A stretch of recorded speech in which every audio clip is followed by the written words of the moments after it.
Connecticut, David Gravel.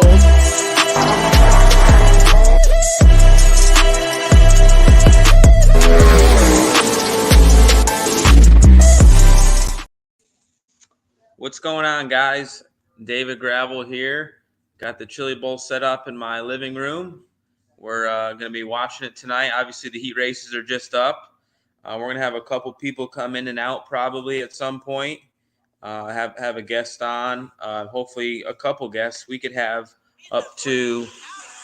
I'm sorry, but we could have up to 6 people. So we're not going to get up to 6 tonight. We don't want the stream to crash on us. So we'll probably have a few, maybe 2, maybe 3 at one time. But how's everybody liking the Chili Bowl so far tonight?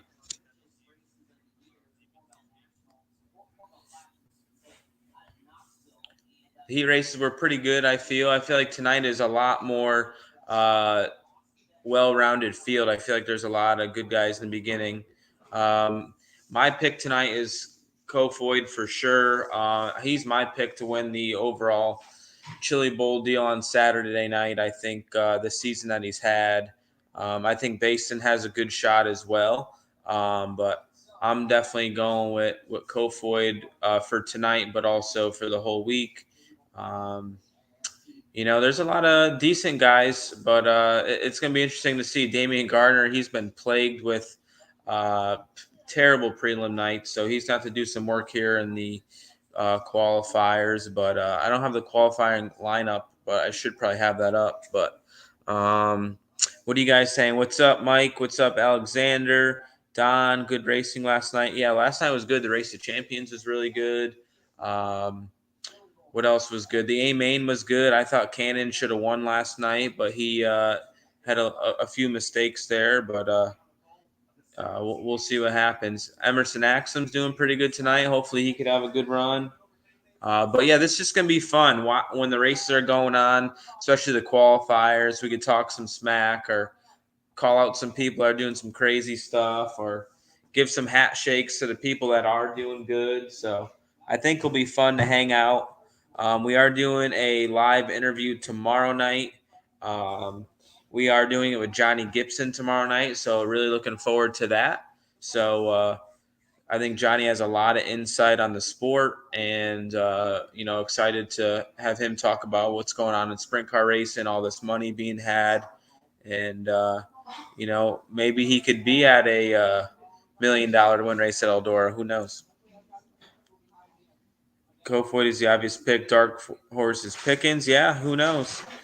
You never know. I watched the practice live on Flow Racing. Yeah, you guys got to go to Flow Racing. Hopefully you guys have the stream. Curtis, I'm doing good. We're just going to be hanging out watching the Chili Bowl tonight. Qualifiers are pushing out now, so we'll just give our 2 cents on that. I know we have a guest waiting in here now. Very controversial guy, but should be entertaining, should be fun. Kyle Jones, I have him picked. I have a little Chili Bowl pool tonight, and I got Buddy Kofoid, Kyle Jones, Damian Gardner, AJ Bender, I think, and one other guy. So we'll see how I do tonight.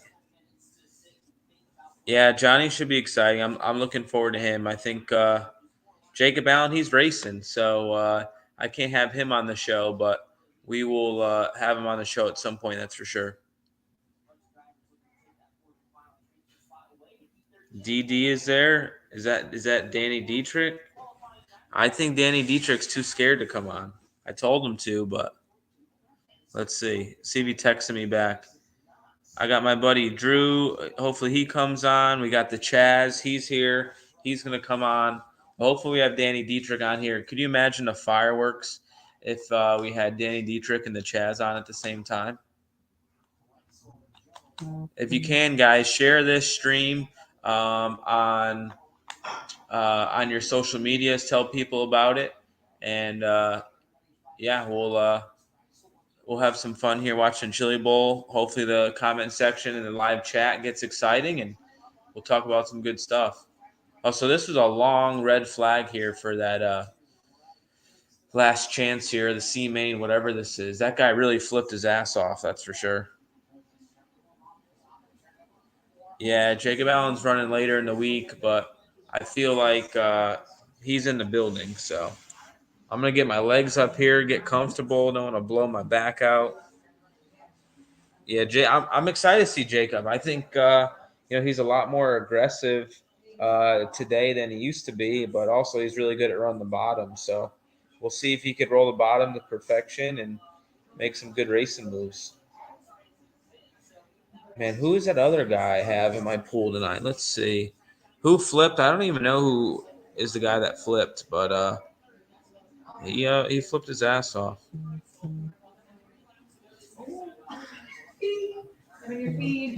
Let's see. Let me see my picks real quick. My picks tonight. I'm doing a family pool with my mom, dad, my two sisters. They're both of their boyfriends, and yeah, it's just a every night pick, and we get each 5 picks, so it's a lot of fun. I got Kofoid, Damian Gardner, Kyle Jones, AJ Bender, and then I have Chance Morton, who was supposed to run tonight, but he did not show up tonight, so he must be on another night. So that won't count yet. So we'll have to do our points at the end of the week or when those guys go out. But those are my picks for tonight. So Damian Gardner had a rough heat race, but luckily got fixed and made it back out there. If that didn't happen, I was going to be screwed. And then Buddy, obviously, great pick, and Kyle Jones had a great heat race. He's going to be really high up in points to start. So, Dirt Tracker, what's up? If you want to join, man, maybe my guy Carter could send you the link and you could come hang out and talk, hang out, give your 2 cents on what's going on, how the races are going, and just have a chat. When is a special guest Levi's appearance? Levi's appearance will happen at some point, but he has been pretty cranky tonight, so he's in the background crying now. So I don't know if we want to have him crying right now.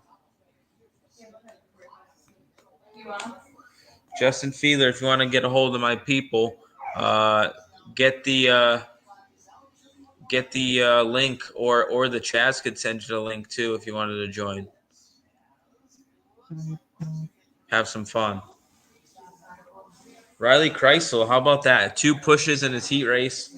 Had to get put in the C main or whatever. Yeah, C main number 1 here, and he's got his work cut out. He's a pretty capable guy. Looks like he's got a nice car, so we'll see what happens. Jason, how are you?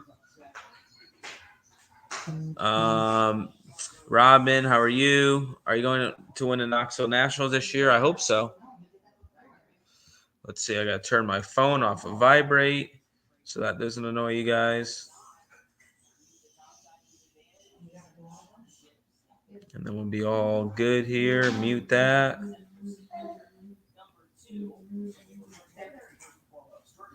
What do we got here? All right, yeah, we got some people to come on, so. What's up, Uncle Muir? Thank you for supporting every time we're on. I appreciate that. Is Flow the only way to watch? Yes, Ben. You have to have the Flow Sports app. I'm streaming it through my phone on my TV, but yeah, that's the only place you can watch it. It's not on Mav TV on Saturday night either. I believe it's streamed live on Flow all week, and it's the place to have it. Jason, how are you, man? Craig, how are you? Hopefully you guys are all watching the race as well, and then have this feed up on your phone. Give me your thoughts on how you think the night's been going so far. Last night was great. I don't know how anybody's going to beat Buddy tonight, but we'll see. We'll see if anybody can run for his money. Beeson might. Beeson's in a really, really good car. So, JR, Brian, how are you? Marie. And Andretti, the Thanos of racing. Yeah, that's for sure. Jason from Canada, how are you? Missing the Chili Bowl this year myself. At least I won't miss the DJ karaoke performance. Everybody's going to miss out on the David Gravel karaoke performance every year at Lenny's. It's always a good time, and I always got to at least rap my one song for good measure. How'd you do in your family pool last night? I think I got last in my family pool last night. I think I had the last pick, and it showed. I was very, very bad last night. I think out of my 5 picks, 2 made the AMA, and that's not going to get it cut.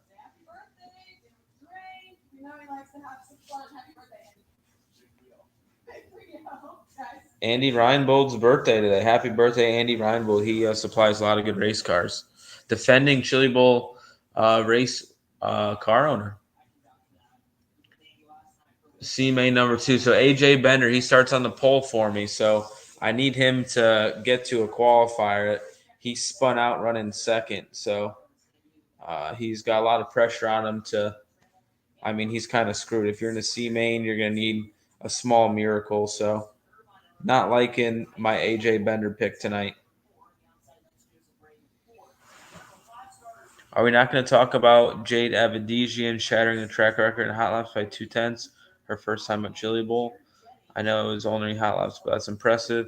Yeah, I don't think that counts as a track record because it's not a race, which, to me, there should never be there's never qualifying at the Chili Bowl. So how could there be a track record, in my opinion? I mean, maybe it's during a heat race, but you're not going to have a fast time during the heat race and stuff. So it seems like I know we can't have qualifying at Chili Bowl, but maybe hot laps should be official.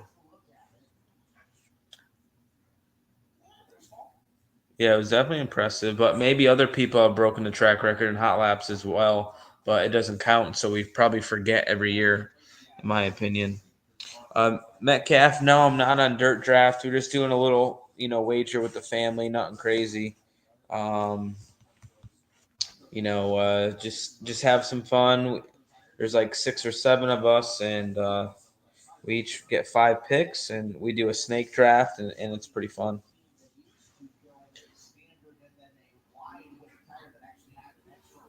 All right, we'll bring in our first guest. Hopefully, we can have multiple at one time, but we'll start with our first guest and add some context to here, add some banter, add some fun. But you guys continue in the comment section, and we'll talk about it. If you got some really good things to talk about, let me know. Oh, he's not there. The Chaz. There he is. We're live. Oh, you son of a bitch. You got me in here a little early, huh? Yeah. You said back at 8:10 and then you were gone again. Well, hey, that's what happens. I got to slide in, I had to pull a slider, not like a Raymer situation, but close. Yeah, pretty close to that. It was fairly clean. Okay, well that's good. So are you got a Chili Bowl pool, or are you not part of your Chili? I got a dirt draft. And I feel like I did get some good names on there tonight. Obviously hot laps on that dirt draft. You got to put it in before the heat races start, and you kind of, pick a little bit before, hot laps happen. But then when I watched hot laps, I changed my lineup a couple of times. I had Bryson in there, had these people in there. But luckily in my dirt draft, I was able to get Borden, Kofoid, Beeson, Brayton Lynch, which I think is, he had a full season in midgets and is with a good team, so I think he'll do well. And then Mariah Eid, which a lot of people don't know it, but Mariah Eid used to whoop Kyle Larson up and down the racetrack in some outlaw carts over there in Red Bluff. And she's in a Keith Kunz car. You almost have to pick cars somewhat when you pick for the Chili Bowl because your car quality can make a big difference. Yeah, for sure. Obviously, if you're in a complete shit box, that doesn't help. But having quality equipment, your car's going to be reliable. But biggest thing, obviously, is staying out of trouble. I mean, you could easily crash here. You see guys getting into each other in hot laps today. I don't know if you're watching hot laps, but people are beating and banging in hot laps. So I got this guy on the pole here, AJ Bender, in his C main. He spun out running second in his heat. So hopefully he could hang on. I believe it's a What's this team? This is Ryan Timms' team, the 5V, I believe. Yeah, that is actually, I believe that's owned by a guy named Kiwi. He's from New Zealand.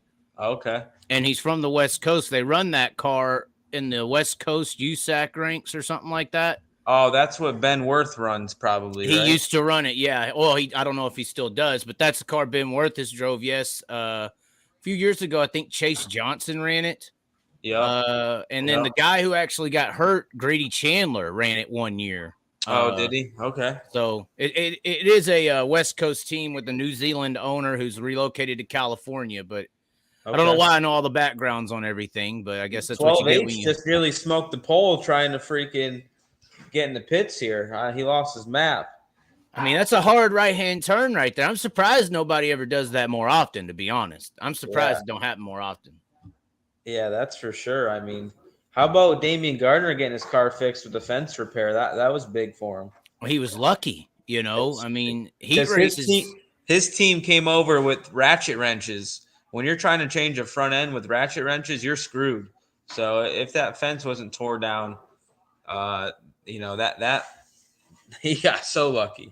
Well, and they made a good point how that was a torsion bar car, you know, and it wasn't a lot of the midgets will be spring loaded front ends, and there's a lot more to deal with when you got springs in there versus bars. Yeah, well, it was a double-edged sword because sometimes in a sprint car you could bend your front torsion rack and you can't get a torsion bar in there, it won't spin, and it's all bound up. As a sprint car guy, we have a coilover on our mule that we could just slap a coilover on and we'll take the torsion stop off. We won't even use the torsion bar. So it could go hand in hand either way. I feel like if you're a torsion bar front, you need to have a coilover as a spare because, like I said, if you rip your right front arm off, you don't need to run the bar. You can just run a coilover. So it could go both ways. Well, and Damian Gardner, I feel like he's a sleeper for the younger crowd. Like anybody who knows Damian Gardner, he's a badass. But him, like Jerry Coons Jr., even like on the dirt draft. So I drafted Jonathan Beeson. Like if you know who Jonathan Beeson is, and he's in a CB Industries car, like that's a lock for a top 3 position on a qualifying night. Yeah. And only 16% of people drafted him on dirt draft. Wow! Like they just overlooked him. They picked Avedisian, she's fast. Or they pick Bryson, which is fast, but at the same time, I mean, it's Jonathan Beeson in a CB Industries car. This is a lethal combination here, you know. And he's got, he's lived at the damn Tulsa shootout, exactly, and underneath this roof, and he's made the national, Chili Bowl A-Main how many times? Like and with a team that only like races the Chili Bowl, so now he's with a team that does it full time. I mean, you saw Tanner Holmes last night crash. I mean, they got that car so done and ready and fast in the work area. If that was, say, Damian Gardner, he would have never made it out. You know what I mean? So well, and that is something that Beeson said in his heat race win or something. Yeah, obviously heat race, they ain't ran qualifiers yet. He said that his crew chief just goes in there and does stuff and makes the car better, and he's used to years previous where he had to do all that. He's not used to – because I believe with that Hard 8 team that he was racing with, he was kind of like car chief of the cars they were renting, and then he got that car for free for running the team all week and being crew chief and everything. So it's he was kind of mentioning how this is weird for him to be the driver only. Yeah. Yeah, that definitely helps. I mean, people don't realize you're trying to set it up, make calls on the car, and drive – it's a lot to do. He had success that way, but this might be, a little bit easier at least. Yeah, a little bit easier, But then some guys are control freaks. That's true.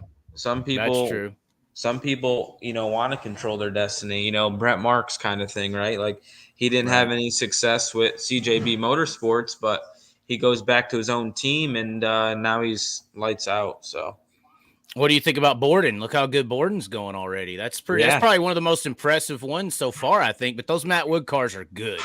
Yeah, Matt Wood's cars are very fast. I think they're just as fast as anybody's in the building. I think Keith still has maybe a slight advantage, but man, yeah, he looked fast. To me, I think he's always going to be fast. But when you put him in the third or fourth row, is he going to be able to adapt? Is he going to be able to make shit happen, or is he going to make a mistake? That's the big thing. Starting on the front row, your heat race, winning that is somewhat easy. But that qualifier, it separates the men from the boys, in my Yeah, opinion. it's stacked. It's always stacked. Yep. I mean, well, in the chassis, it's interesting. Some people who come from those, middle pack cars that perform well, they're not always in a Spike Toyota combo or Stanton. Of course, I think Thorson ended the Toyota reign last year when he won. I think he had a Stanton in that car with Reinbold. Yep. And that was a big deal. Obviously, I think when that 76 car was a beast, correct? That you raced? That was a beast. Yep. And was that a torsion car? Because I saw that. Yep, it 4 was. bar. Yeah, me and Brady Bacon. So the year I made the Chili Bowl, Brady ran 5th, I think. And I was literally behind Brady when actually Tanner Thorson spun out in front of me and made me go to the back. But so yeah, it's one of those things. Did somebody have to just come check and make sure that they were like, is that really the Chaz's voice on your YouTube live? Did somebody just have to come check or something on you? Or yeah, no, we're just making sure we're playing by the rules here. That's all. Hey, we'll go PG. I can be PG. No, it has nothing to do with you. Just having that TV up there. I don't know if that's good or bad, but we'll see. It should be okay. I've had to deal with copyright issues because I make a lot of stuff, Facebook, YouTube. As long as something is either altered 35%. So like if that screen was covering 35% of this entire video or more, it would be illegal. But since it's smaller than that, it's okay. Yep. Obviously algorithms pick things up and take them. But that's why I was telling you earlier before you went live, more so the sound is what the algorithms will pick up on, and you ain't got no sound on it. So you should be okay. Yeah, for sure. For sure. Yeah, I figured. But anyways, Johnny Gibson tomorrow, man. That's going to be interesting. I had some private conversations with Gibson this year about this high limit deal, and he was pretty adamant to the brand side of it, Yeah. I'm sure he's kind of expressed that to you just a little bit prior to coming on. So yeah. So this first qualifier, Chance Crum, Enos is second, Pickens, Baston, Pursley, Beeson. So this Enos guy, I don't know who he is, but he's in for a rude awakening with that top 6. Man, Baston looked extremely fast last night. Extremely. Yeah, he was real fast. Now Crum on the pole, he might be tough to beat. I think he's actually fairly fast. Maybe not as well-rounded, but starting on the pole, that would be tough. So, and then you got Pickens and Basin side by side. Pickens is crazy. It'll be interesting to see. Yeah, those moves that Pickens was pulling in the heat race, that one dive into 3 he put on that one boy was really close to. If that was an inch a little earlier, he would have been up in the stands almost there in 3 and 4. Yeah, it definitely scared the shit out of that dude. Oh yeah, that guy is probably not running the rest of the night. Yeah. Reinbold's car's in this. Who's in that Reinbold car this year? Forgot who it was. This one's Pursley. Yeah. Okay. Yeah. Hit my mind right as they said it. Pursley's in it. So yeah, this will be it'll be stacked. Obviously, you got Beeson outside second row, outside third, Baston outside second. And I feel like you said, that clean track at Chili Bowl is such a big deal when you don't have to mess with other cars and you just make laps. And the guy behind you has to mess with just one car. You can pull a half a second a lap on the field. You really can if you don't mess up. Yeah. I think, turns 1 and 2 in these qualifiers are so important. You could lose a row or gain. Look at Alex Bowman. I think went 5th to first and 1 and 2 on the start. But I'm excited for Johnny tomorrow. Obviously, he's been extremely loyal to the World of Outlaws, but he's just a book of knowledge. Could maybe talk about the days of the USA or when all that stuff happened. And also, this high limit deal is different. It's a midweek thing, and just be interesting to see. I guess this has to be the most exciting season for sprint car racing in a very long time, if not ever. So, and it's going to get a lot of attention. There's no way around it that it is going to get a lot of attention. That first high limit race at Lakeside is going to have so much attention, especially now with Marks being involved, Shane Stewart, the whole 9 yards, the 50,000. I mean, outside of the Tulare race, obviously that's the first one, but I don't really think anybody's considering that somewhat of a race that everybody's anticipating to seeing, because everybody's anticipating to seeing what's going to happen with that first race with the Outlaws are near, and there's all these all that stuff occurring, and that's the Lakeside race. Yep. So I think a lot of people are going to be paying attention to that Lakeside race. And you are right with Gibson. I mean, his knowledge is huge. He went through those areas. He's at least around it, involved in it pretty highly. But I do think the biggest difference between those days and these days is the social domain. I mean, this social media, social domain can make or break you in one day. I mean, look at Logan Paul with the pig right now, if you don't know about that. But I mean, you could be made or broke overnight. You could become bigger than anything that's around. The biggest thing in boxing right now is Jake Paul, and that's because of the social domain. So, I mean, I think that's a piece, maybe some traditionalists, when looking at this battle or issue, are not really equating how serious that factor is. Yeah, no doubt. It's a different world we live in today. Social media could make people and it could break people. Yeah.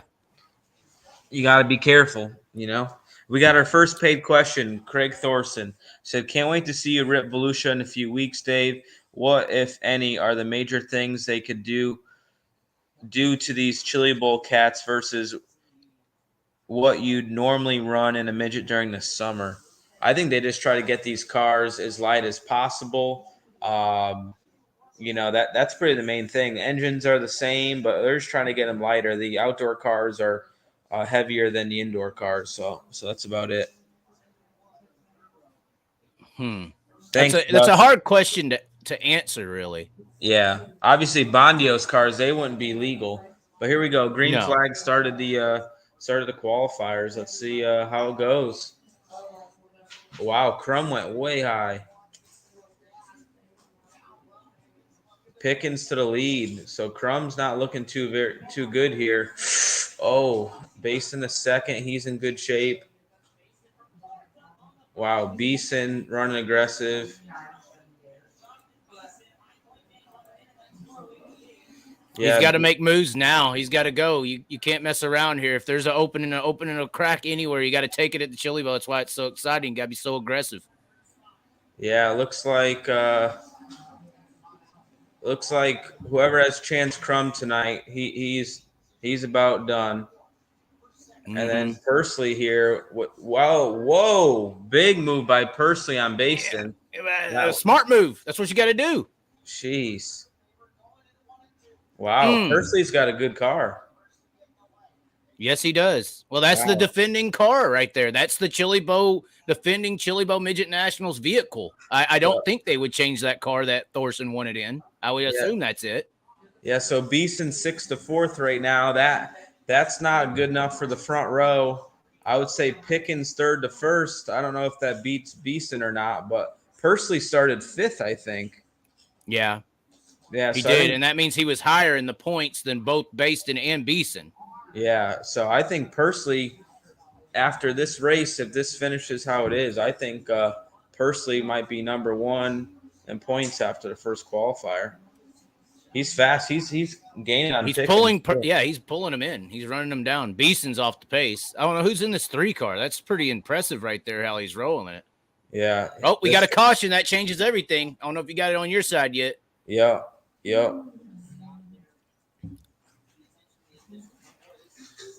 Yeah, man. I told you that guy's starting 2nd. Yeah. I hope his car didn't. If it broke, that sucks. But I mean, he was against some really good guys. Look at Chance Crum races full time at USAC, and I mean, he went 1st to 5th. It's just that's how tough it is. Well, and if there was any Cinderella story, I guess it could be Pursley in this whole deal with how he had the wreck and then coming back and then in the car that won the race last year. So this restart, though, is going to be interesting right here. Oh, Pursley did not get a good jump. Wow. Basin really put himself in harm's way, but Pickens goes backwards. Beeson, I'm sorry. Yeah, Beeson.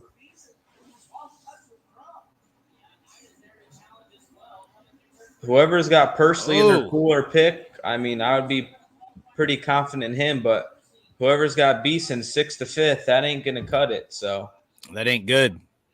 I'm gonna say I'm going with Pursley, Pickens, and then Beeson's probably third in points. Oh, we're crashing on the ramp.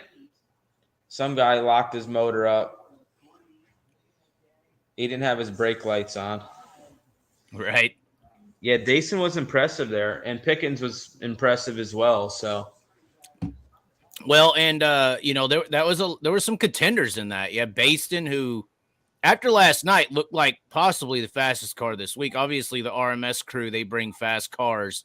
I believe that's the one Brad Sweet was driving. The one, did you drive for them or no? Yeah, I drove for them the last 2 seasons. Yep. Right, and those are top line vehicles. Yeah, well, the last 2 seasons, Rusty Coons worked on our cars. Mine, Spencer, and Brad's the last 2 seasons. The difference this year, Rusty Coons is no longer involved with RMS, so Baston's car is pretty much like Justin Grant's car this year. Okay. But I ran 4th last year in my prelim night. It was pretty good. Yeah, you're good. Why do you think the wing guys adapt to the midgets so much? It seems like they just is it because it's on the throttle to get it over, like a wing car? It seems like you need to be on the gas in those cars a lot. Yeah, I don't know. I would say keeping her straight on the bottom and having patience and hitting your marks. I think wing sprint car guys are successful. Wing sprint car guys are very talented. It's hard to win in a wing sprint car, I feel, when it gets slick. World of Outlaw drivers, I think you're going to have an advantage because, say, if you're a full-time micro racer, I don't think the competition is the same as the World of Outlaws. The level of competition that we have, in my opinion, night in, night out, is just another level. So I think even if you're a good all-star guy, somebody like Justin Peck or even Cap Henry, the car that he was in last night wasn't very good, and he did pretty decent, little to no experience. So, yeah, we'll see. Well, this is what the race you got to see here, apparently, with your Damian Gardner on the pole, Kofoid outside row 3, Avedisian inside row 3. Yep. I have Brayton Lynch, who's on the pole there. So nice. This is going to be an interesting little mix up here. Spike Fast returns. The Spike Fast is Brian Carter's stepbrother. Oh, I thought it was your cousin. No. Previous years before Carter became a Freemason, he was his stepbrother. That's my conspiracy theory as to why Brad Sweet and them ain't getting lit in over there. The Freemasons of the world, they're mad that they mess with the Outlaws, so they're not letting them in over there. The Hod and Sweet and all them, they're getting denied. Yeah, maybe. Keep an eye out on my sponsored drivers this week: Cameron Key and Jason McDougall. By the way, my half brother Brian is a fan of your show, guys. Sincerely, Spike Carter. Yeah, nice. What a piece of work. But I appreciate the love. I appreciate the support. Always look at the logo on that guy. Look at that. Yeah, professional. I mean, seriously. Very, very professional. So I appreciate the love. And Cameron Key, he's definitely a good underrated driver. Jason McDougall, kind of a legend of the micro Tulsa shootout ranks for sure. Definitely a talented driver. And we'll see what happens with those guys. I don't know what nights they run, but I got, right here. There's a lot of money on the line right here for me in this race. I need Damian Gardner. I need Buddy to perform. Obviously, you got Brayton Lynch. So, in my opinion, I believe that Brayton Lynch car is that Rusty Coons car. Well, they're related. That's his grandson. Oh, that's right. But when he was wrenching for you, did they still have that car running last year? Yep. Okay. Yep. Okay. So I got to give a shout out to Metcalf Mafia Motorsports. He just became a silver member on my YouTube channel. So, guys, if you want to join the YouTube membership, you get discounts to my online store. You get special emojis and gifts or GIFs, whatever you want to pronounce them, and a couple other perks. So thank you for being involved in the YouTube deal. That helps me out a lot. Let's see. Green flag here of qualifier number 2. Hank Davis, he's another good guy too. Watch out for him. That's a Northeastern midget from Massachusetts, but not a good start for Damian. and we're banging wheels. Jay just pushed Hank right out the way.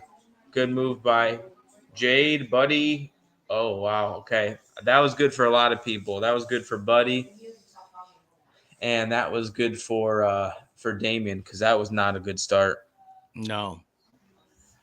And starts are tough here. Everybody's, you got to get on the throttle quick. You got to be up on it fast. And every little bobble, you need to take advantage of it. If a guy bobbles, and like I said, that's what makes this race so fun to watch, especially on qualifying nights, even the season B mains. When there's a crack that opens, you got to fill it. You can't really wait for the right opportunity. Yeah, for sure.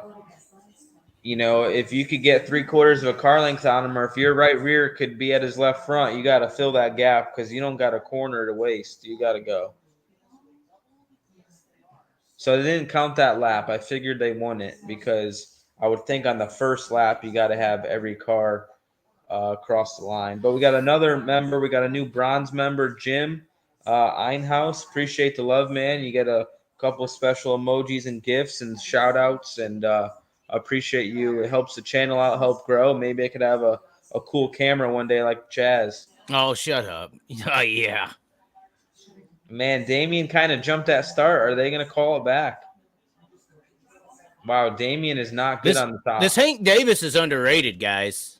Yeah, he's good. He's a good driver. Very underrated. I believe that one of the Buckwalters, Timmy Buckwalter, I believe, used to drive that car and was contending for the win one year. Yeah. That's a good vehicle. Damien is terrible. He is not good. His car is hanging bad on the top. I don't know. But there he just got a big jump. Oh, wow. Well, there went my pick. Jesus. There went my pick. I hate to say it, but Damien, is a little rough. He's always the king of controversy in California. Well, and that's because he's a little rough. I think Brayton's car. It might be okay. It shouldn't be. The left rear's flat. But he probably don't know what just happened. No. He just got fed a right rear out of nowhere. Well, and that is honestly when I see Damien get kind of dirty is when he starts Damien to the back. Well, I mean, that's the right thing to do. I feel like that's when Damien gets a little dirty is when he knows that the guy in front of him is just a little bit better or he's falling back. I feel like that's when a lot of guys get dirty, when they're just a little too slow, and they know it. Yeah. So they try to make up for it by running the guy dirty. Well, I think his car wasn't any good, and he's trying to make up for it, but that was not clear. No. What motor does he got in that thing with the header on the right side? I was reading it. It says something like RKM when they were doing the work on it. I was trying to read what motor, because motor's interesting when it comes to the midgets. You kind of want to pay attention. Here's an instant replay for the live viewers. You can kind of see what happened there. And Damien just, straight up knew that. And a guy like Dave, if this was some kid out there who just rented the car and, or even a young, full-time USAC driver, and he pulls a move like that, okay, he may not have known better that he was going to clear him, but Damien Gardner knows where his cars are going. Yeah. He's got enough experience to know where his car is about to end up. He knew that right rear was about to feed that guy. So Brayton Lynch, I know him pretty well. He races sprint cars in Wisconsin and stuff. That's his dad putting that left rear tire on right now. And there's Rusty. He's about 75 years old. He's using that impact to tighten that nut, which is cool. But does he avenge? Does he try to get back at him, or is this thing locked up? Maybe the shifter cable's broke on this thing. Well, if he does get back out there, like you said, they put Gardner to the back, so it will be him and Gardner back there. So. Yeah, he's something's locked up in the rear end, or maybe it broke the shifter cable, or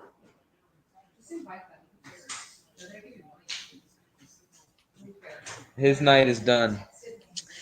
Damon Schultz, Gravel Chaz, do you guys plan on going to Wayne County Speedway for the high limit race?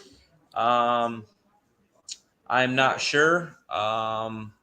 That's not at the top of my list on the high limit schedule. I know Lernerville's at the top, and then probably Lakeside because of the pay. But I definitely like Kokomo, definitely like Eagle. So we're not exactly sure what the plan is yet. But if we're close around that area, my crew chief is from. The Jacobs family built Wayne County Speedway, so Yeah. there might be a chance I'm close there and go there and watch. But I don't know right now. We'll see.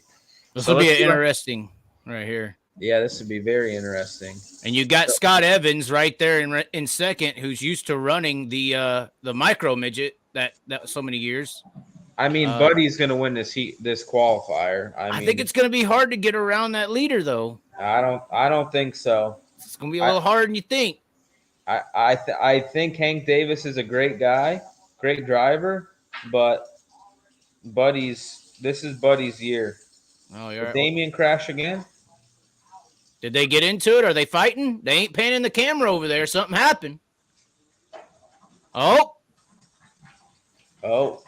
is he broke? This might be an moment.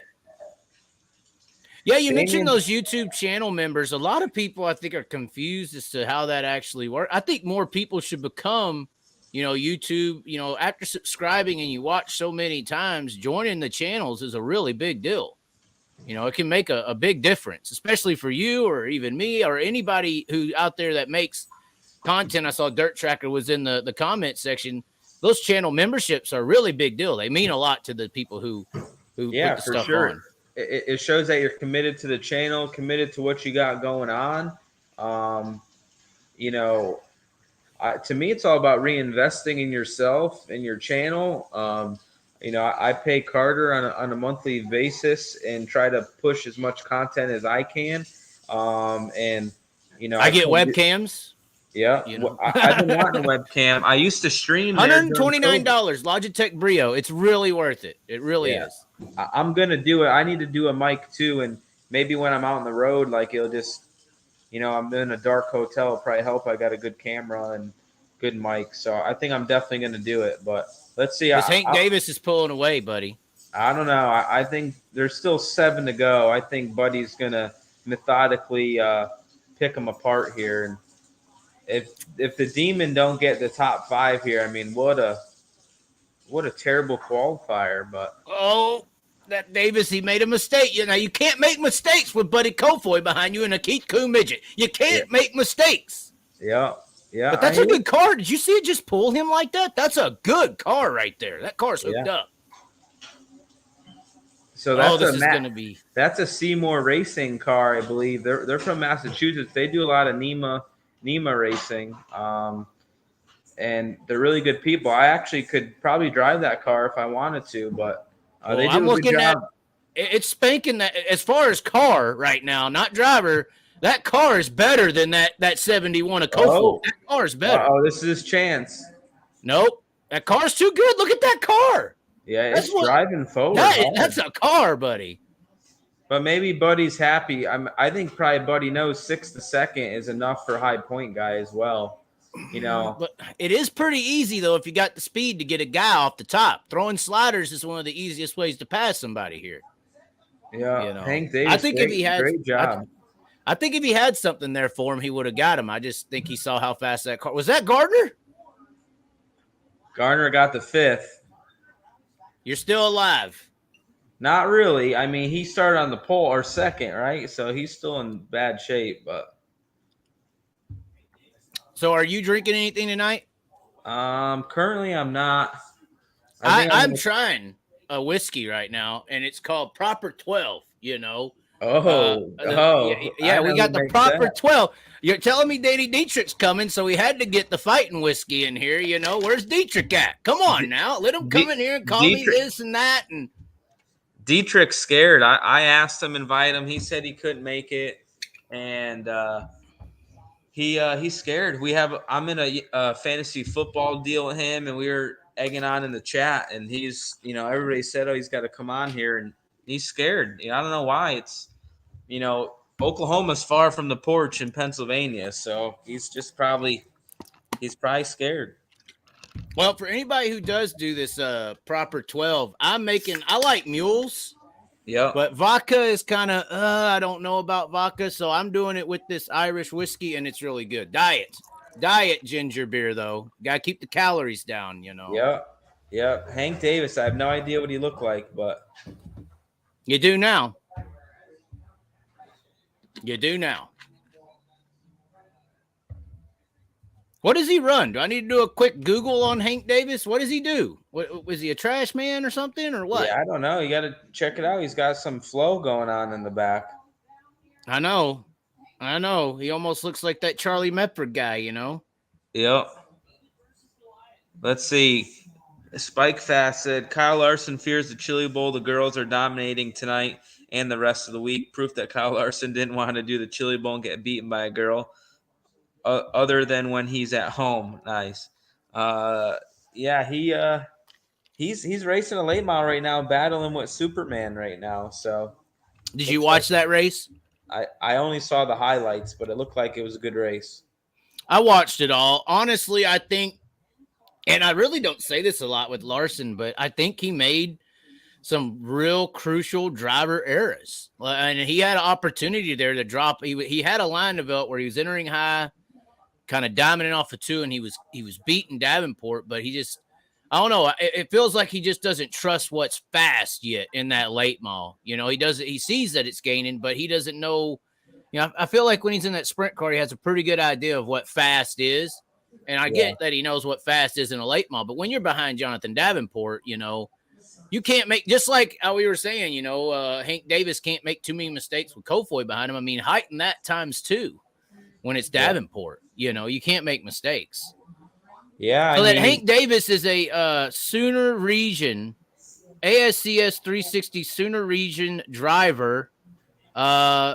He's won some races. I don't know if he was the champ. I don't think he was the champion of the series. It doesn't say anything like that, but that's all he is, a local Oklahoma sprint car guy, it looks like. So wow. Yeah, I know he's been solid at the Chili Bowl, so yeah. Man, how is Robert Bell? Is he really in a qualifier here? I don't understand how that happens, bro. I don't know if anybody's walked the Chili Bowl, but if you have, when you walk by the Robert Bell pitting area, you know you walk by it. And it's like the car is just, you don't know how they allow it to roll onto the track, personally. I'm just going to say that right now. You know what I mean by that, right?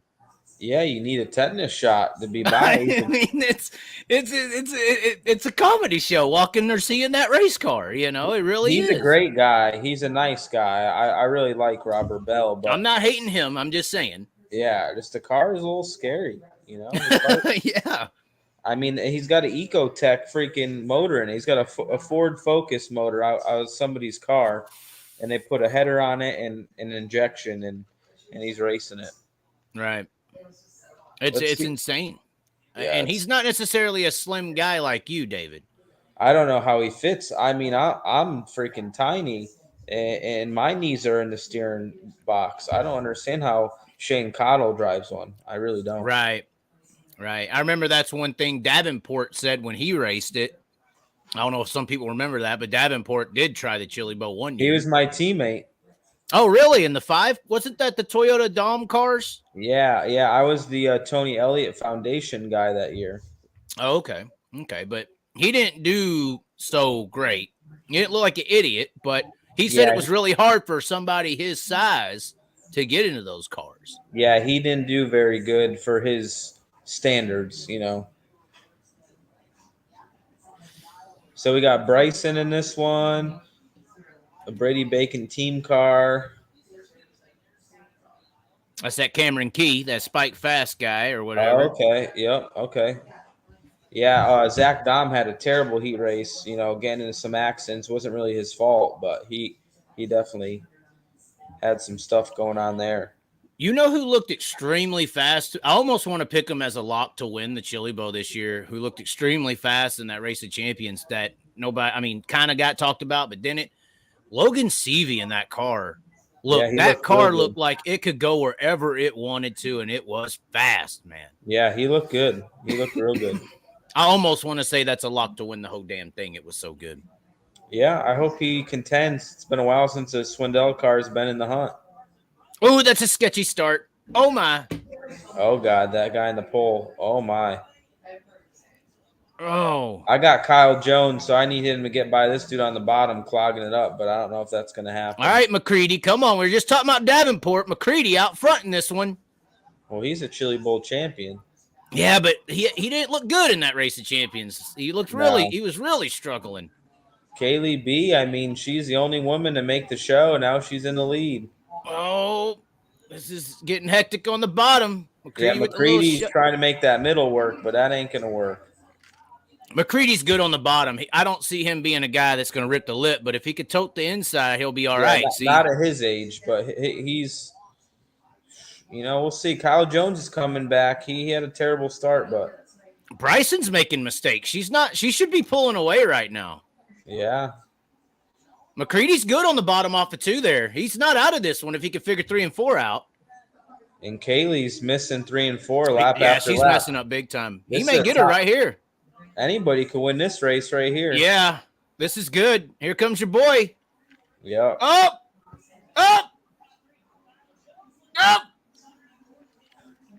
Got him back. Wow, that could have been a big shuffle there, but thought that was Kyle Jones' opportunity, but it didn't work out that way.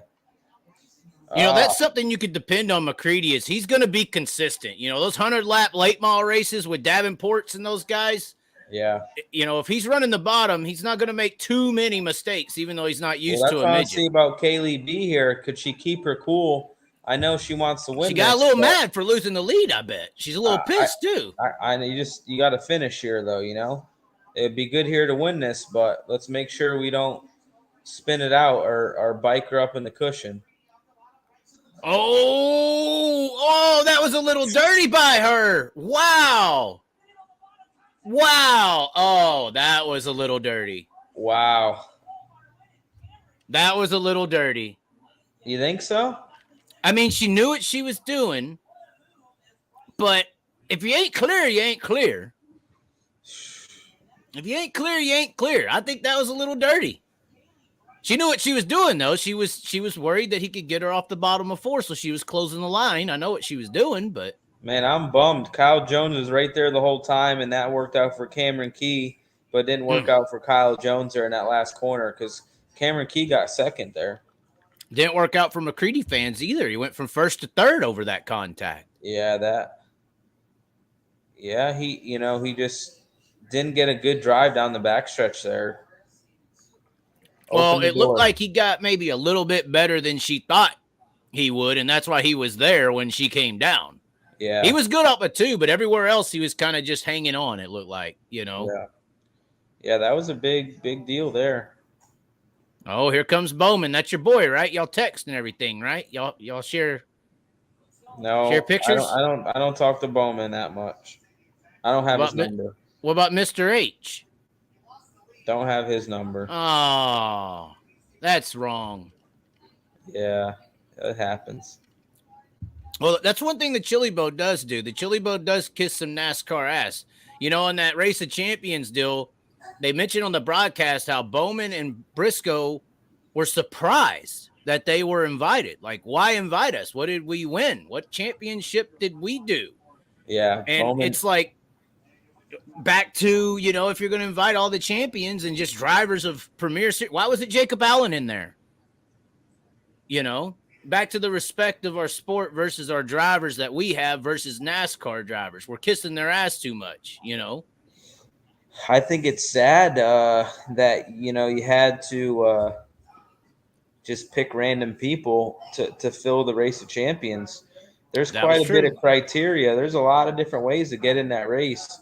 Previous podiums, prelim night wins, and, you had to add, 5 or 6 at least people on there. So, right. Why wasn't Jake Buback in there with all his accolades? Who's coming? This last qualifier is pretty good. Mariah Eade, my other pick. Jake Buback and Devin Borden in the second row. And Buback, I believe that's a Gertie motor in there. They're still on Chevys. That's why they always say it's a little team, but this is a good qualifier as well. Look at Spike Fast. He wants to throw around some money here. Cameron Key, Bow down, Spike Fast Racing Team. Gravel outbid Husitz and be on your car next. He must have He must have a big wallet.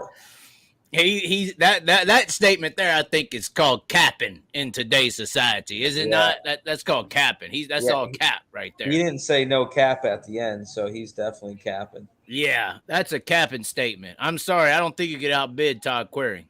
Yeah. I'm just sorry, I don't think you're gonna do that. Yeah, KD Customs, he calls BS. So DB3 sponsored here, Mariah Eade here. I didn't think she looked good in her heat race. That is my opinion, but we'll see how this goes. Edwards, I don't really know who that is, but I like. Go ahead. Is it Tyler Edwards or no? That's Kinzer Edwards, grandson of the Edwards family that runs the Chili Bowl. So okay, nobody better touch that car. Who's the 44 in the outside front row? That is what was it? Snap. I'm going back. I'm going back. Borden Bowman third. This could get interesting because there's a lot of young drivers in this, and that's when you have your wrecks. See, Mariah just there. You go. Oh God, who's that? Is that Sessions? Is that a 2-car or whatever? Yeah, I believe that's Sessions, the 2-car. Keith Coon's walking up the ramp there. I don't know what Mariah do you think that means? She's thanking for that caution. Yeah. And Mariah Eade, man, I mean, the first time I saw her, it was one of my first times going to the Gold Cup, and they have that big race at Cycle Land in the Outlaw carts every year, and it was the Kyle Larson Showcase or whatever, and Kyle Larson used to race it, and Mariah Eade kicked his ass 2 or 3 nights or whatever. Huh. And I was like, who's this girl out driving Kyle Larson, driving around him? And that's who it was Mariah Eade. So, I mean, she's good. She's not bad. Yeah. Wow, this guy's big. Yeah. A Texas sprint car racer. He looks like a late model driver. He was actually one of the top racers in Texas when I was announcing down there. Jeb Sessions was really good. 305 stuff mainly, 360 stuff. Yeah. But, 360s down there is kind of like 410s. There's no 410 racing at all. Yeah, in that region. Let's see what happened. I know Eade was sideways, clogged it up, and then Bowman got in that. Yeah.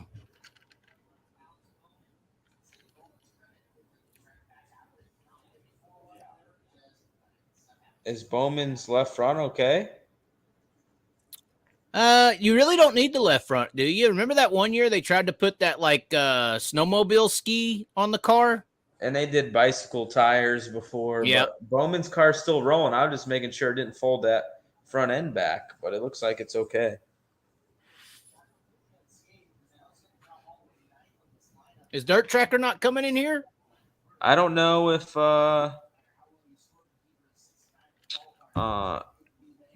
not sure if he got the invite. I don't even know if I have his contact. Yeah, I have to see. Well, text Brad. Brad has it, I think. Yeah. I'm this close to having me a Caitlin Larson interview. Yeah. All because of you, David. All because of you and your smart remarks. I mean, this is what I heard. No, I'm actually thinking of branching out a little bit with my next talk show. I don't know if you've ever heard of a dude named Jeff Gluck. Yep, good guy. Yeah, he's a good guy. First time I met him was at Knoxville, actually the year you won. And he came up to me. He was like, I've been watching a few of your videos. I want you to know something. You're pretty much right. He's like, when I used to work for some of my stock car editors, I would write stuff about dirt racing that was great, and they would kind of not allow me to turn it in. So he was like, your little ideas are somewhat halfway right on how the system in racing is to promote and keep this structure of World of Outlaw Sprint Cars as AAA division motorsports. There is an actual system out there, whether that's through sponsorships and money or mainstream attention, that does not want you to be viewed as a pro level talent of any sport in America. That's That's just what it is. Yeah, for sure. Yeah, I mean, they got all the money, so they could control that narrative, right? Hopefully, They only got the money because they got the sponsorships, and they only got the sponsors because they got the respect of being the NFL. Mariah, way better start, but Boo back. Oh, Who what's was this now? Oof, that's a good looking car right there. Yeah, I like it. Isn't that one of those Is that a rippers? Ripper car? Yeah. I've heard those cars are horrible to drive from some drivers. They're not typically fast, from what I see. No. You know. Oh, is Justin Allgaier racing this year? But he used to race him. I don't think he is racing this year, but he did used to race. He had a beautiful car, that Evil Knievel car. I'm saying that's another name, right? That's not at the Chili Bowl this year. I didn't see his name anywhere. That's true. I would like Ches. Maybe that's something you could do. Make a list of who didn't go this year. Everybody knows Bell and Larson, but I mean, you don't have Carson Macedo, Brad Sweet, Right. me. Justin Allgaier, no Chase Elliott. Right. You know, there's a pretty big no Donnie Schatz. Right. You know, there's a pretty big list of, you know, big name guys. No Tyler Courtney, you know, a guy that's been locking in. That's the weirdest one. I would say that's the weirdest one because he's got the non-wing. But Clausen Marshall does not have a team there. Right. No Ricky Stenhouse. You know what I mean? We build this names up of who's not there. There's a laundry list, probably 20 people. Oh, man, Jake's got some grip down there. Uh-oh. Wow. Jesus. That was, I don't know how there wasn't a wreck right there. Yeah. All right, Borden's trying to rip the lip here. Look out. Borden's got to move down, though. I don't like the top. It's like dusty up there. But he's got a heavy foot. And if he can get it rolling up there, you can make up ground. There you go.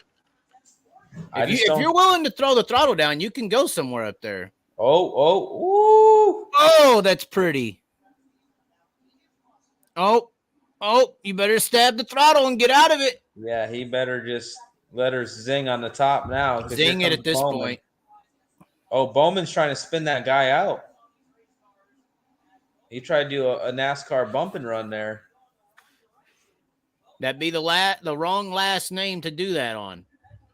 He don't know who he's bumping, I guarantee it. Yeah. Well, Bowman just kind of ran slider line that. Borden's got the top ripping, I'm telling you. Yeah. There it is. Oh. What'd I say? I said Buback, Borden, Bowman, top three. Let's see if that looks very possible. I mean, we could do live PayPal bets, right? Yeah. I mean, let me see my bank account here. I may lose a couple real quick. Hold on.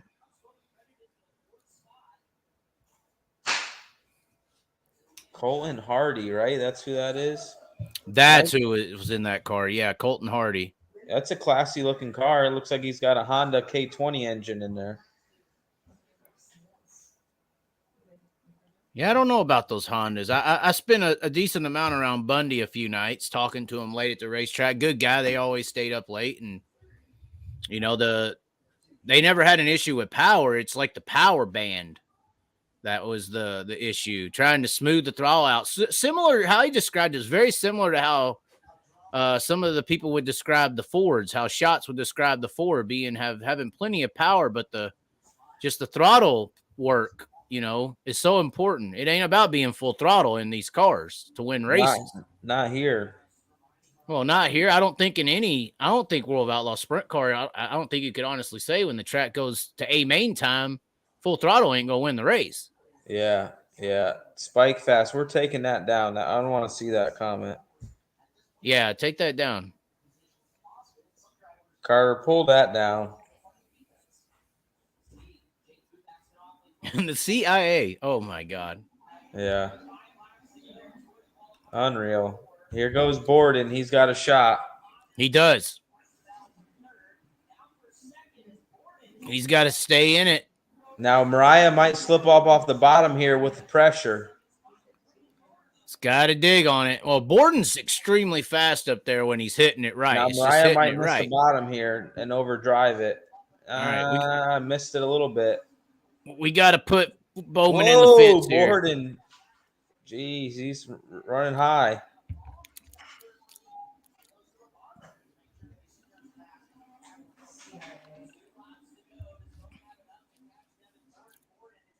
Let's see if Bowman is going to stink up my perfect guess of the podium here.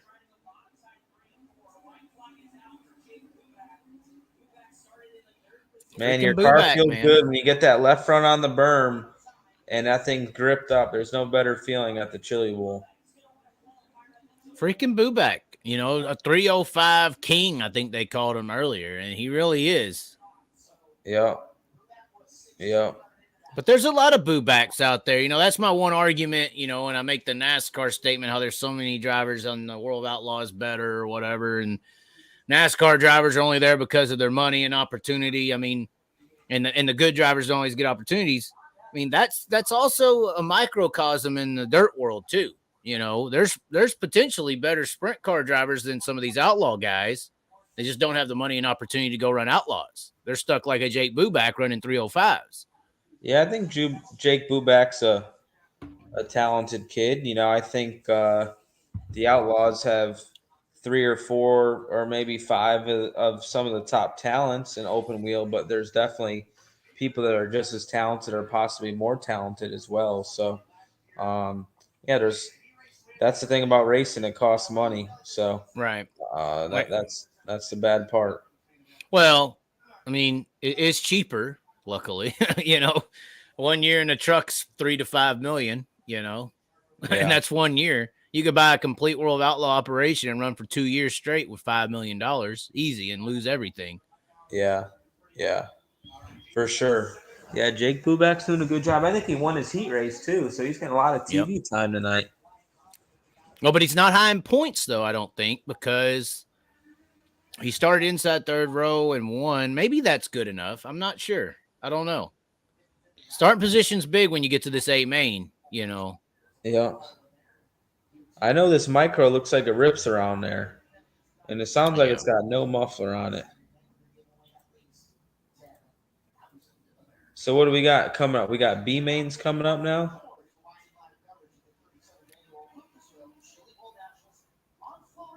Well, I think we have another 45-minute track prep time. That's what we get. I heard, who was it the other night? I think it was, good old Shawn Michael, actually. We both know that son of a, you know what? Yeah. I think he said, does the Chili Bowl always have 45-minute track work sessions? Or have I never noticed this because I've always been there? And everybody was like, yep. And it does seem extensively long. I'm always there. So when this happens, you go talk to people, figure stuff out, what's happening. Yeah. By the time you know what's going on, you know, the next race is on the track. But for the viewing audience on Flow, it does have to be kind of, you know, agitating to experience 20, 30-minute breaks every couple of races. Yeah, it makes it tough. It's an interesting format having C mains before the qualifiers and then having B mains, and some guys could be on the track for a heat race, a C main, a B main, and an A main. I mean, you know, that's a lot of times that doesn't happen, but about everybody gets their fair share of getting laps throughout the night. That's for sure. Now let's get down to the nitty gritty. Earlier they asked about Wayne County and if you were going to run it. I haven't seen any official announcement from anybody, period, who's running Outlaws outside of Noah Gas. Who is it right now? Noah Gas. Jason Bill Side, Rose. Yeah. Bill. So, what the hell are you doing, David? Yeah, I don't know. What the hell is going on? Right? Is this 4-race deal the offer, and it is what it is? And we just haven't gotten the full details of what the rulings are.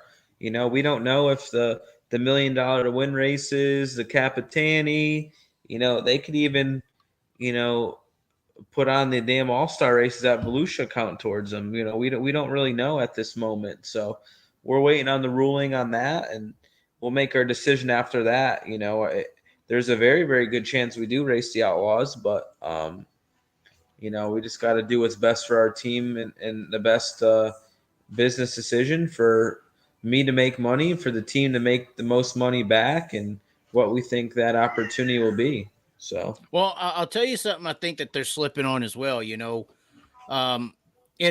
America at least, and I think this goes for the world. Men go out and get and build and work really hard at their business to earn a very good life for themselves, so that nobody can tell them what to do. And there's a lot of people who own these race car teams who have done that very well. They have a lot of money, no matter which person you're talking about. And I think that it's come to light on some of these issues. I think everybody's kind of just been happy the last few years. And then some of this stuff has happened, maybe shined a light with the high limit opportunities and made this contractual situation, more heightened. Like me and Donnie said when we were talking, nobody's ever talked about this before or thought about it these ways. Yeah. And now you do have a bunch of very rich, successful car owners who have built their whole life around not being told what to do. And they kind of feel like they're being told what to do in this scenario, and I think that emotion is being tapped into a lot. I just find it curious that, you're saying outlaw races. I don't know about high limit. It sounds like you're contemplating not doing everything. So I was just curious okay, so if you are outlaw, why ain't there an announcement? What is the stipulations to be announced that you're an outlaw?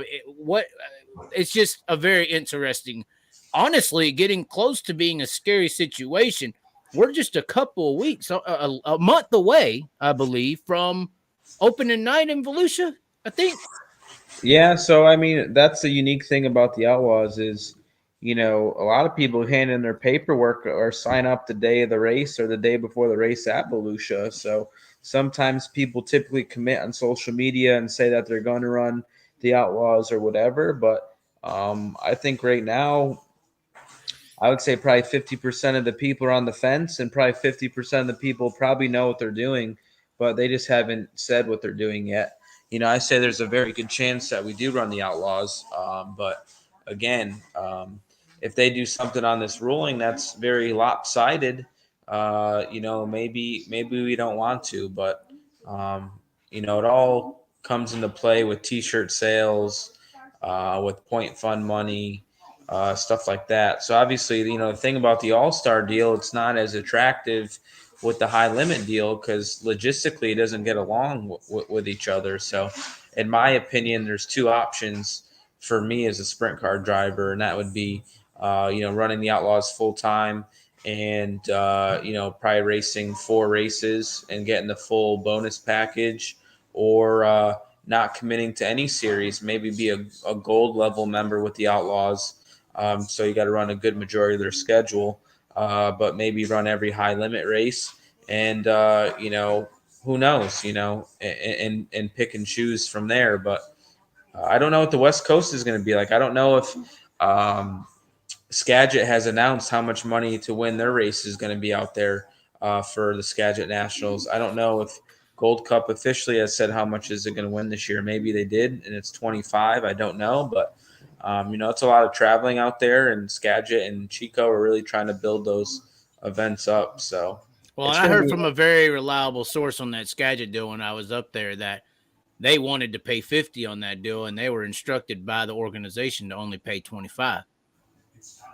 Yeah, that's interesting. To me, you feel like you got to crawl before you could walk, but I don't know if I believe that or not. But who knows? I don't know. Well, I know. I mean, they paid 50 for Dirt Cup. That was same weekend as Houston's, and didn't get near the turnout in drivers or attention. Yeah, for sure. So yeah, I agree. So I feel like it's a little bit. I don't know. I didn't like that Dirt Cup paid more than the Outlaw Weekend. That's for sure. But also, the Dirt Cup has been their premier event for a long time. It was a 360 race, and now back to a 410 race. But it was a good opportunity for local teams to race for a lot of money. But obviously, being the outlaw that I am, you want to race for the most money. So luckily, I was able to win at Skagit and get the 26,000. So that made the trip. But I mean, I like Kevin Rudeen a lot. He's a good dude. Yes, definitely. You know, One of the guy best that, guys in the sport. yeah, a guy that's obviously very successful. And look, he's got a couple midgets at the Chili Bowl. He's been supporting an all-star team for how many years?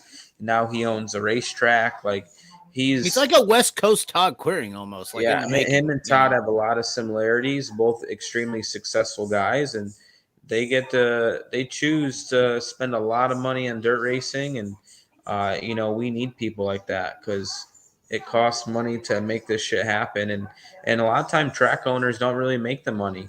You know, Eldora, Knoxville, Williams Grove, you know, make money because they're marquee events, but these guys that just have their normal weekend warrior tracks, you know, they're making peanuts a week, and you know, hopefully they make money every week, but there's probably weekends they don't. So yeah, we need people like Kevin Rudeen and Todd Quiring, that's for sure. Well, and to me, that goes back to respect of the sport. You know, if people viewed it as NASCAR, we would get NASCAR, NFL, pro level crowds. You know, we live in America. Nobody likes to go and watch Spider-Man. They want to go watch Batman. So until we start helping the population understand that we got Batmans out here and not a bunch of NASCAR rejects, that's going to be the bigger issue there. You mentioned gold membership. So it's 4 races to be platinum right now with what they announced, right? 4 races to be platinum. And then I guess when you get to this 8 race more situation, it's a gold. Yeah, so like Rico Abreu, I think to my knowledge was a gold member last year. I don't know if I don't think Gio Scelzi was, but I there's a percentage of races you have to run off. It's 80% or 70%, but you get, instead of 4 pit passes, you get 2. Instead of 500 a night tow money, you get 250. You get no points fund money. But I don't think you could sell your T-shirts, but maybe you can. There's a couple rules in there with if you're a car owner of a platinum team, like Casey Kane can, or now Tony Stewart could if he wanted to. So we'll see. But hey, I got the lineup for the Chili Bowl. We got Buddy Kofoid on the pole, Dason Pursley second, Hank Davis third, Alex Bowman fourth, Pickens fifth, Cameron Key sixth, Kaylee Bryson seventh, Jake Buback eighth, Jade Avedisian ninth, Devin Borden, Jonathan Beeson, Spencer Baston, Jordan Kinzer, and my boy Kyle Jones, the last lock-in. It's going to be hard to get Kofoid. Yeah, from the pole, Dason looked really good. He did. The car looked better to me. Yeah, I think Dason had a really good car. Hank had a good car. Bowman's car looked pretty good. Michael Pickens is really fast too. I wouldn't count him out from 5th. He's a crazy Kiwi. I mean, he can make shit happen. But doesn't that, I think that his aggressiveness bites him at this track. I think it just does, you know. You can't get to those little bitty wrecks that happen, and it's those type of driving styles that get caught up in those little bitty wrecks. Yeah. You know. Yeah. It's interesting. So this is my issue. You, David Gravel, could technically run every single World of Outlaw race, every single high limit race, every Eldora Millions, all these races, and point by point, you could be the World of Outlaw champion. But since you went and ran 12 or 14, wait, we're talking about like 16 additional races if you're counting Eldora, all high limit, Oskaloosa, Capitan, technically non-outlaw races. We're talking about 16 other races that you could potentially and actually could run well, and you could still compete. Yep. You would not be the World Outlaw champion, or you wouldn't make money for being the legitimate points champion of the World Outlaw Sprint Car Series, is what you're telling me. Yeah, I think how that would is, you wouldn't win the championship if you break that platinum agreement. You wouldn't be able to be crowned champion, which to me that's never happened in the history of the sport. Because why would somebody want to do that and not get the financial benefit of it? So it'd be interesting to see if somebody like Brad Sweet maybe does that this year. But you could do that. I'm just saying. I'm just throwing out scenarios here where that's that's back to what I think a lot of people are saying and what the Outlaws are doing in today's society. That's bullshit. Yeah. That's what they're saying. That's bullshit. Yeah. Well, there's things that I agree with or don't agree with. It's tricky. It just like if somebody runs sixth in the points with the World of Outlaws and they don't run all the races. They don't pay that position in points. They skip that position and they'll pay the next guy sixth in points. So that's happened before. It's happened to me before. But those are the rules, and them going into it. So that's just part of the gig, and they're in control of that. And they've had the best gig in town for a long time. We all grew up wanting to be World of Outlaws sprint car drivers, and maybe it's not perfect, but I don't think there's any deal that is. Well, then can you technically, by the book agreements that I've been hearing happens that I've heard complaints on, can you just say you have a medical issue then and go race under a different name and still get full platinum benefits when you come back? I mean, you smile because you know exactly what I'm talking about. Yeah, I think that can happen, but you going under a different name, you're gonna get caught nowadays. There's too many camera phones out. Well, and blackface is, not politically correct anymore, so we can't disguise you in any way. I mean, correct. Just wear a COVID mask all night. Yeah, you can do that. Under the helmet and everything. Yep. Yeah, so, man, like, Baston's back here in this feature now, and Beeson's back there, two good guys. Beeson didn't look that good in the qualifier. Baston just did okay. Man, it's going to be interesting. I think they could still have decent runs, but they're not going to get locked in tonight, in my opinion. Did you see that lineup on the Wikipedia? Yes. Did you see Brent Marks is committing to the full high limit deal? Is that what you're talking about? Talking about me? Yeah. What are you talking about? I was talking about the lineup for the Chili Bowl. Yeah. Wikipedia. Yep. Okay, sorry. What was there something about Brent Marks? Yeah, news just dropped 28 minutes ago. Brent Marks committing full-time high limit. I wonder what benefits is coming with that. I haven't really seen an elaboration on the points championship on that side of stuff. It's only like 20 or 30,000, I think, to win it, but it's only 12 races as well. Well, when is Trackhouse going to come in there and up that by a couple 100,000 to just smash this whole issue we got with World of Outlaws? Where's Pitbull at? We need to come in here and do some dancing and singing or something and fix this. Yeah, Pitbull.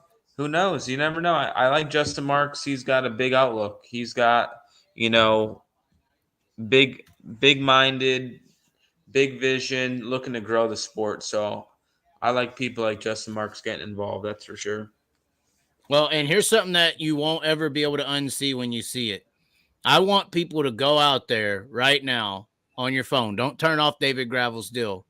But when you got time, go look up Pitbull, his images, and then go look up Jeff Gordon. You tell me right now if Pitbull don't look like a bald Jeff Gordon. They look almost identical, Jeff Gordon and Pitbull. Almost identical. It scared me when I saw it. Yeah, it scared me when I saw it. It must be in the water where you're at for you to see that. No. I'm being honest here. It's true. We need a side by side. We need. I mean, go. I ain't controlling the stream, or I would bring it up. I can't get it to focus. But... Here, I'll send you a picture right now that looks just like Jeff Gordon of Pitbull. Hold on. Let me get you an image up. One of those. Maybe it's the same person. Well, I mean, that's possible. Lizard people are real. No, I'm just playing. Hold on just a second. Let me get you one that's like, oh my God. Oh, where is it at? Now you gotta use your imagination here. You gotta remove the hair, Hold on, let me see here. It's one of those talk videos. You get caught up in those Instagram reels sometimes, or those Facebook story reels, or TikToks, where these videos just keep popping and they do back and comparisons and stuff. Well, no, it wasn't a comparison. It was just him talking. I was like, wait a minute, that person looks very familiar. Yep. McCready's on the pole of the B. Chance Crum on the outside pole. Damian Gardner's outside pole of B number 2. Okay. You Yeah, got the B mains are Dom. tough. Zach Dom up front in 1. Mariah Eade starts 4th. Brayton Lynch, she starts 11th. My guy AJ Bender, he's deep. He's 13th. I think that's gonna be tough. That's not going to work. I'll send you some pictures here, old Pitbull, man. It's scary stuff. Yeah. Although you're in Florida now, so you're close to Clearwater. Have you went Yeah. over and visited Scientology's church yet? I don't know. Listen to you. You don't even want to hear it. I don't want to hear it, Chaz. No, hey man, it's real. Well, no, it's not real, but I did predict your win. Yeah, well, you know who the fastest guy was. Who was the fastest guy? Are you gonna say you? Yeah, it was me. I won every race that week. How did I know that 5 months in advance? You must be one of them. Mm-hmm. Hey man, I ain't gonna deny it. Yep. It's one big club. Who wants to be out? Yep. Yeah, who knows? Yeah, it was a good week, man. We had a fast car. It looked pretty too. Those 41s are always fast, though. Dietz is really good, man. Dietz is really not taking anything away from your guy Cody or anything. You know, I mean, Yeah.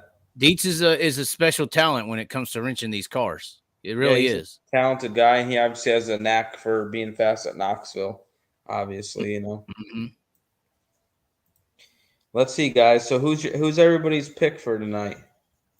Yeah, let's hear that. Once again, if they didn't hear the lineup, front row poll, we have Michael Kofoid, Buddy Kofoid, and Dason Persley. So that's a tough one because Persley is in the defending vehicle champion vehicle car there. That's the car that Tanner Thorson won this race in last year, and he looked very fast. Yep. Second row, Hank Davis, which fast car, and Alex Bowman, fast car as well. Not I don't want to say an experience enough to get around Kofoid. Third row, I think, is where you find that maybe, Michael Pickens inside that third row. And then you have Spike Fast Racing with Cameron Key out there, third row. Yep. Fourth row, Kaylee Bryson and Jake Buback. Fifth row, Avedisian and Borden.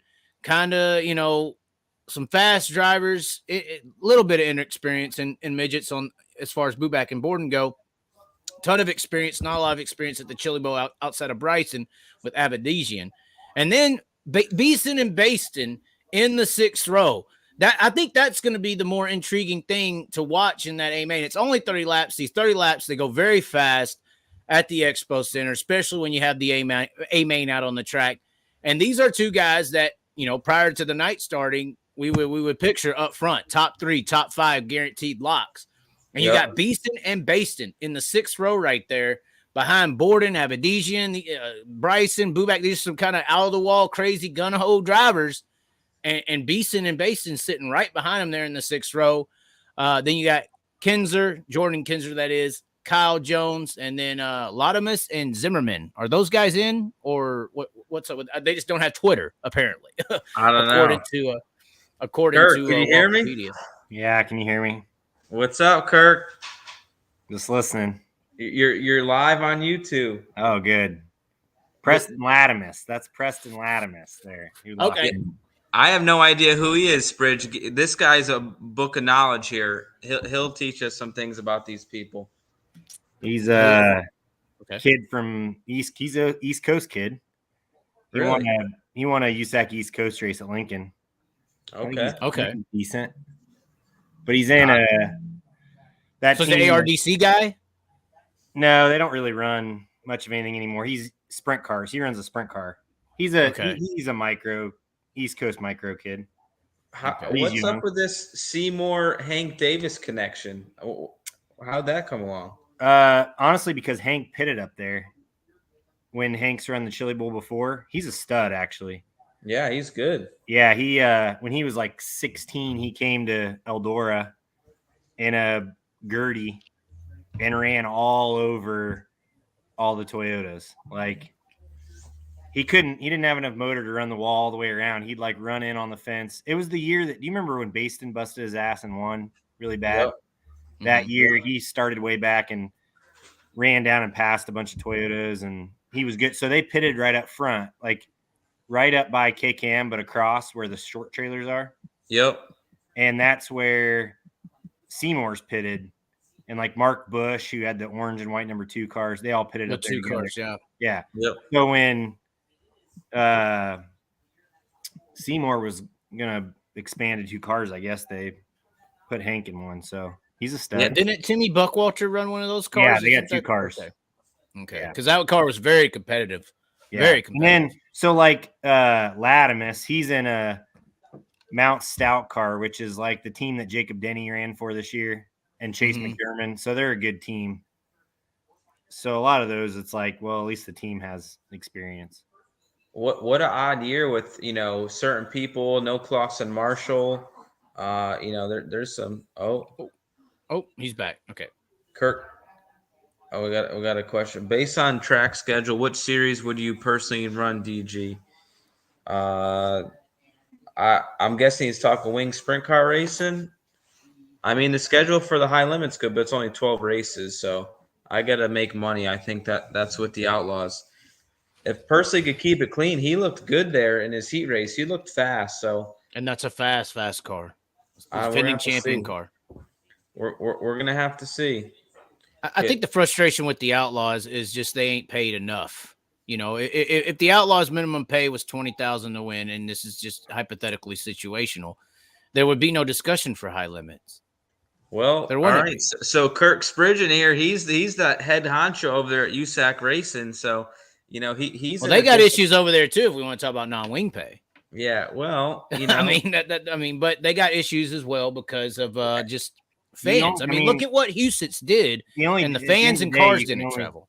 It has nothing to do with cars, Chaz.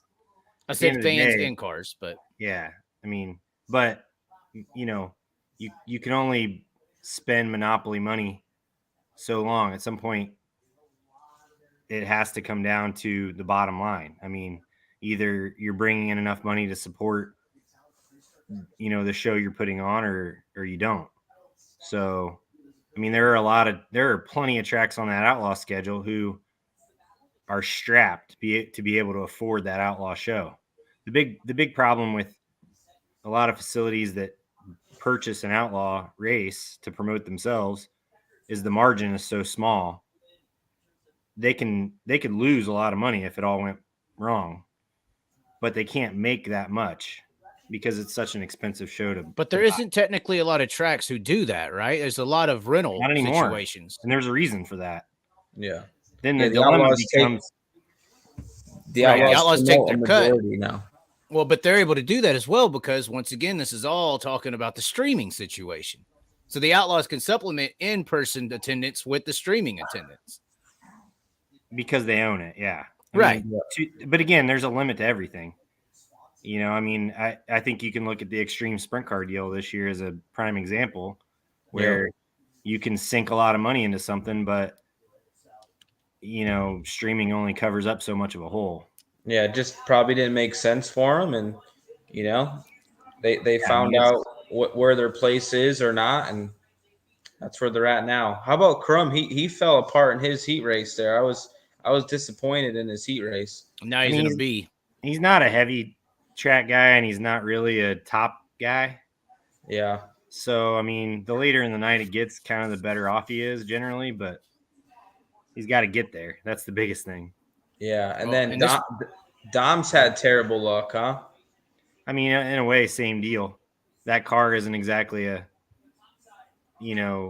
heavy track car either. So, yeah, if he can get there, he might be better off. But that's a tough. You can't muscle that car either. You can't move. It's gonna wheelie like crazy. Yeah, and you can't run into people. You can't. You got to be very fine with it.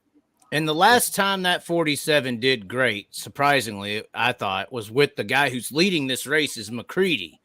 And that was also the time, I believe, prior to when the Chili Bowl started doing this 2-hour break to rework the A main track completely and start fresh.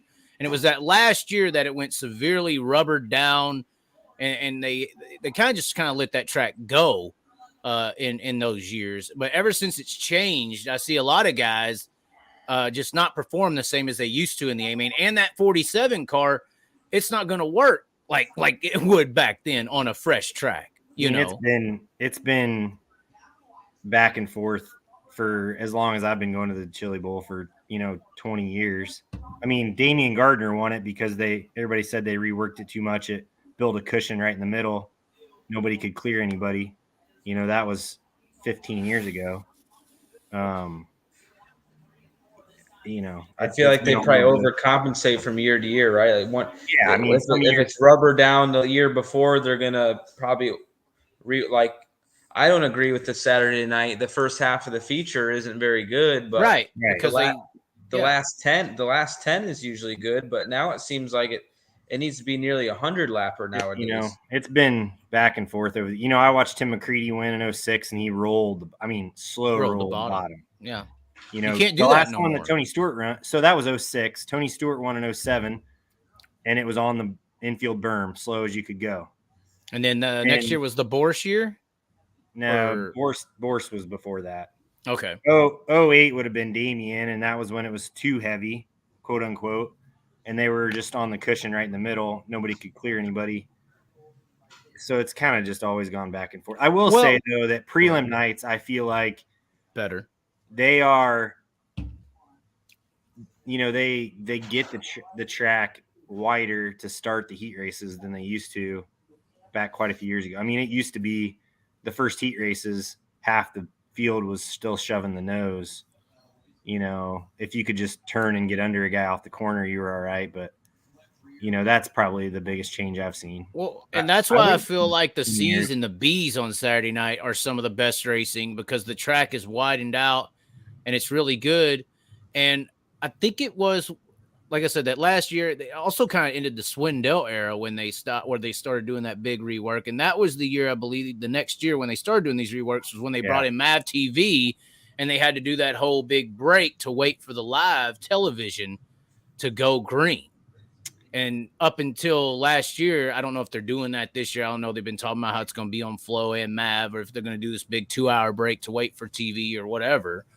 But I know that, the first year I ever went was that year when it was the rubber down situation. And then ever since then, there's been that big break every year, big break. And then the first half of the race is just, and talking to Beeson off camera back then when he was really on a streak, when they do that, you almost, especially a lot of those years, you had to have that, Spike Toyota combo if you're going to keep up with Kyle Larson and Bell and Rico and those guys for those first 25 laps.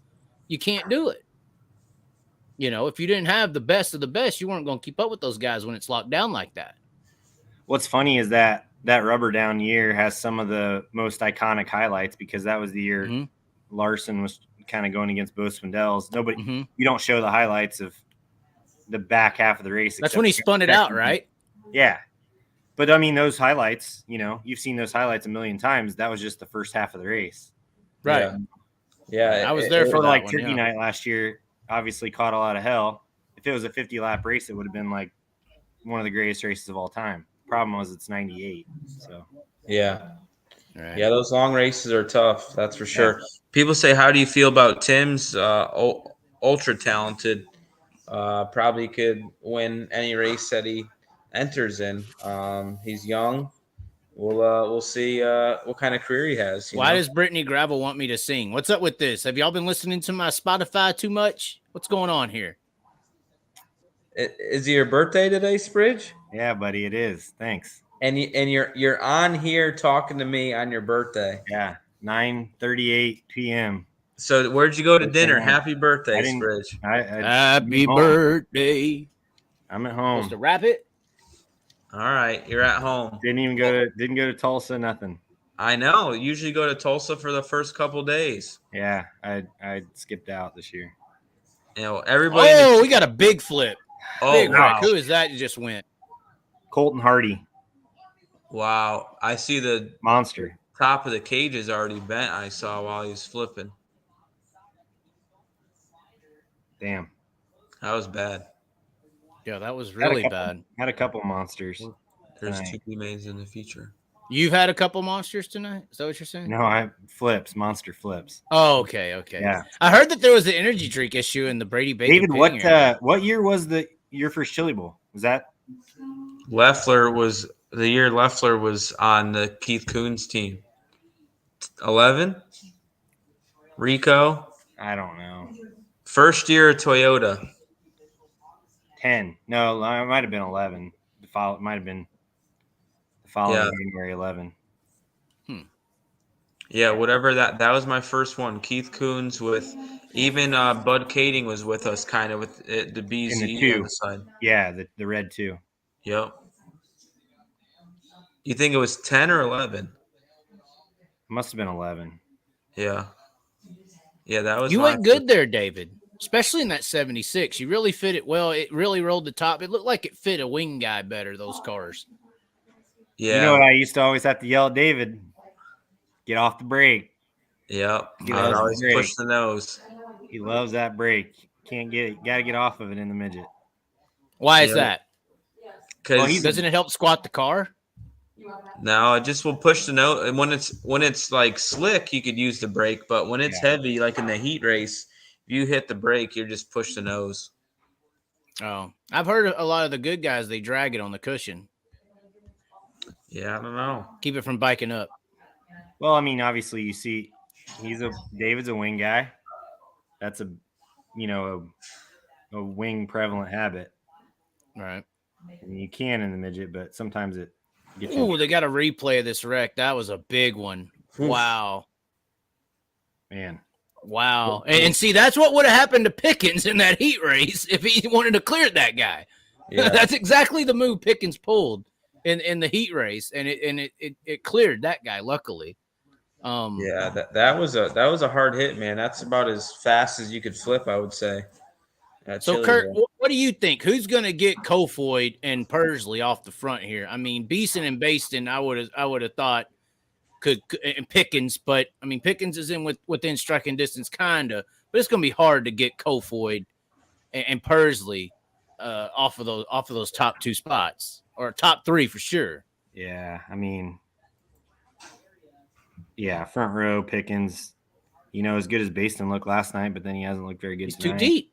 He's just too deep for 30 laps. That's a lot of good. You cars usually to don't come see back. a lot of movement in the race of champions like he was able to do last night. So that made me think, but then he just kind of looked ho-hum. But you never know. I mean, it looked like that car was looked like the left rear was up on it. It almost looked like a late model in a way in that race of champions. How that car was rolling through the center of the corner, like it was rolling the right front.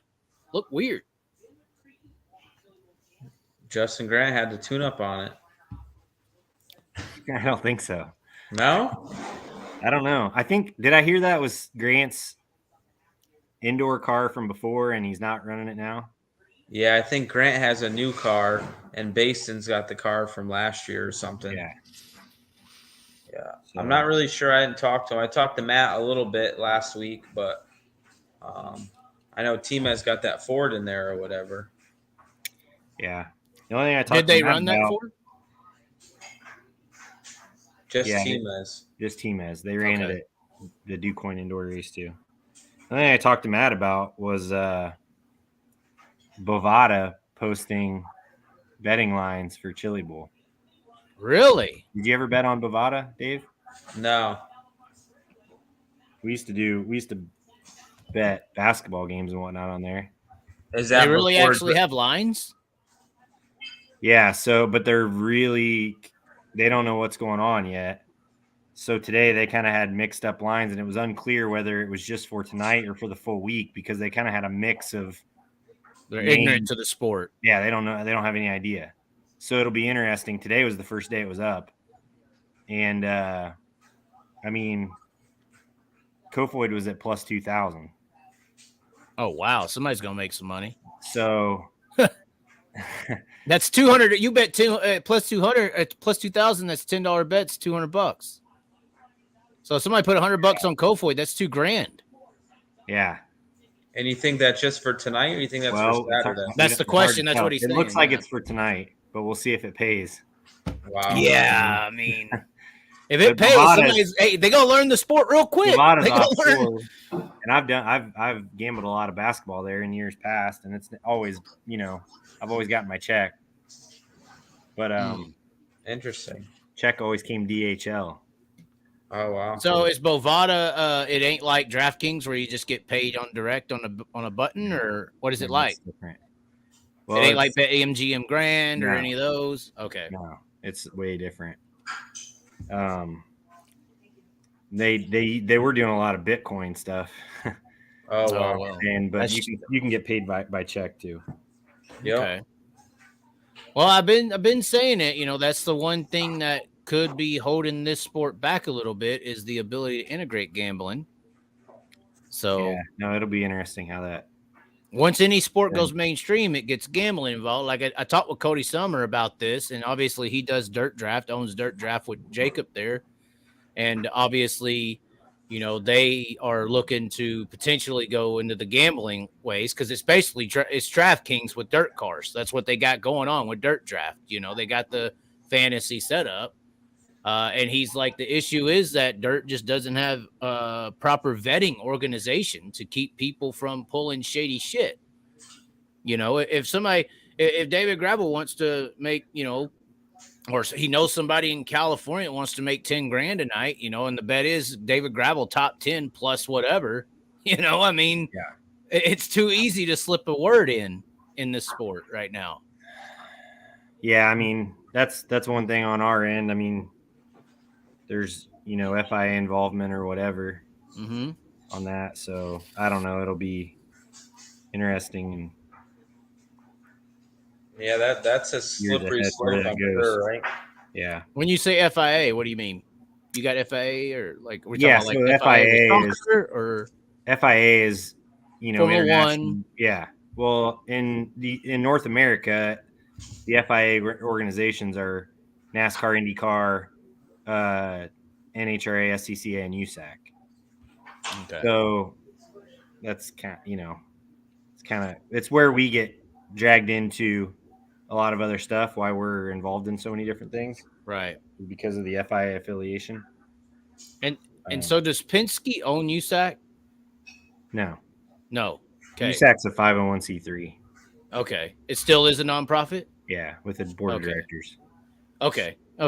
I just didn't know. I didn't know what all Penske got when he bought IMS because I knew there used to be an affiliation between IMS and USAC in their involvement, but then it went to nonprofit. I didn't know if it switched back.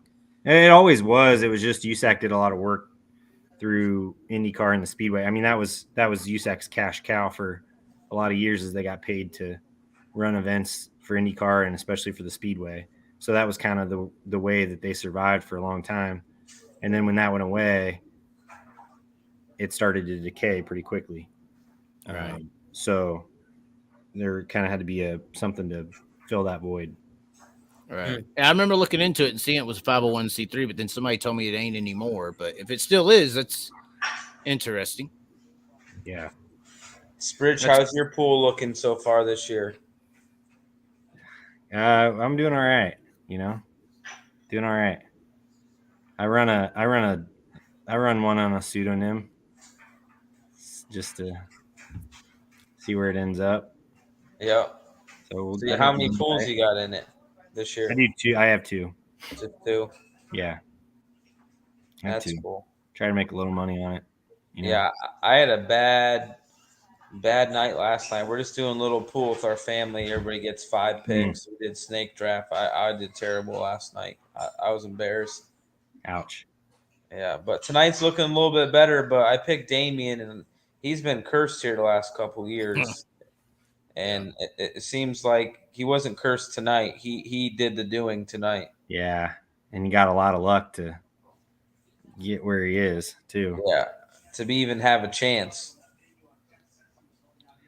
Yeah, I mean, I don't know. I feel like they've just like gradually lost a little bit of ground the last few years, and then he wasn't very good. Even out west in the sprint car, he wasn't as good. Yeah, and then they're running the Honda, which the Honda's been really good. Yeah, but I was going to be curious how it went for him. Yeah. I think that was not really an issue. I don't think that was anything that caused any problem for them. So is that the motor that they were running in that car? You were asking earlier, David, what kind of motor he's got in that thing. Yeah, that's a PME Honda. That's a Bundy. Okay. The Bundy platform. Is that who builds all of Bundy's motors now? PME? Yeah. What's that stand for? That I don't even know. Huh. Somebody partnered with or something like that. They were going to help them, and then they just ended up taking the whole thing over. I believe it was around the same time as that heart attack situation. Yeah. I saw him at Millbridge when I was down for World Finals. He's doing pretty good, so that's good. Yeah, he made a few races, not a lot, but he made a few here and there. He was a good guy. Bruce said, DG, first saw you at Delaware International with URC.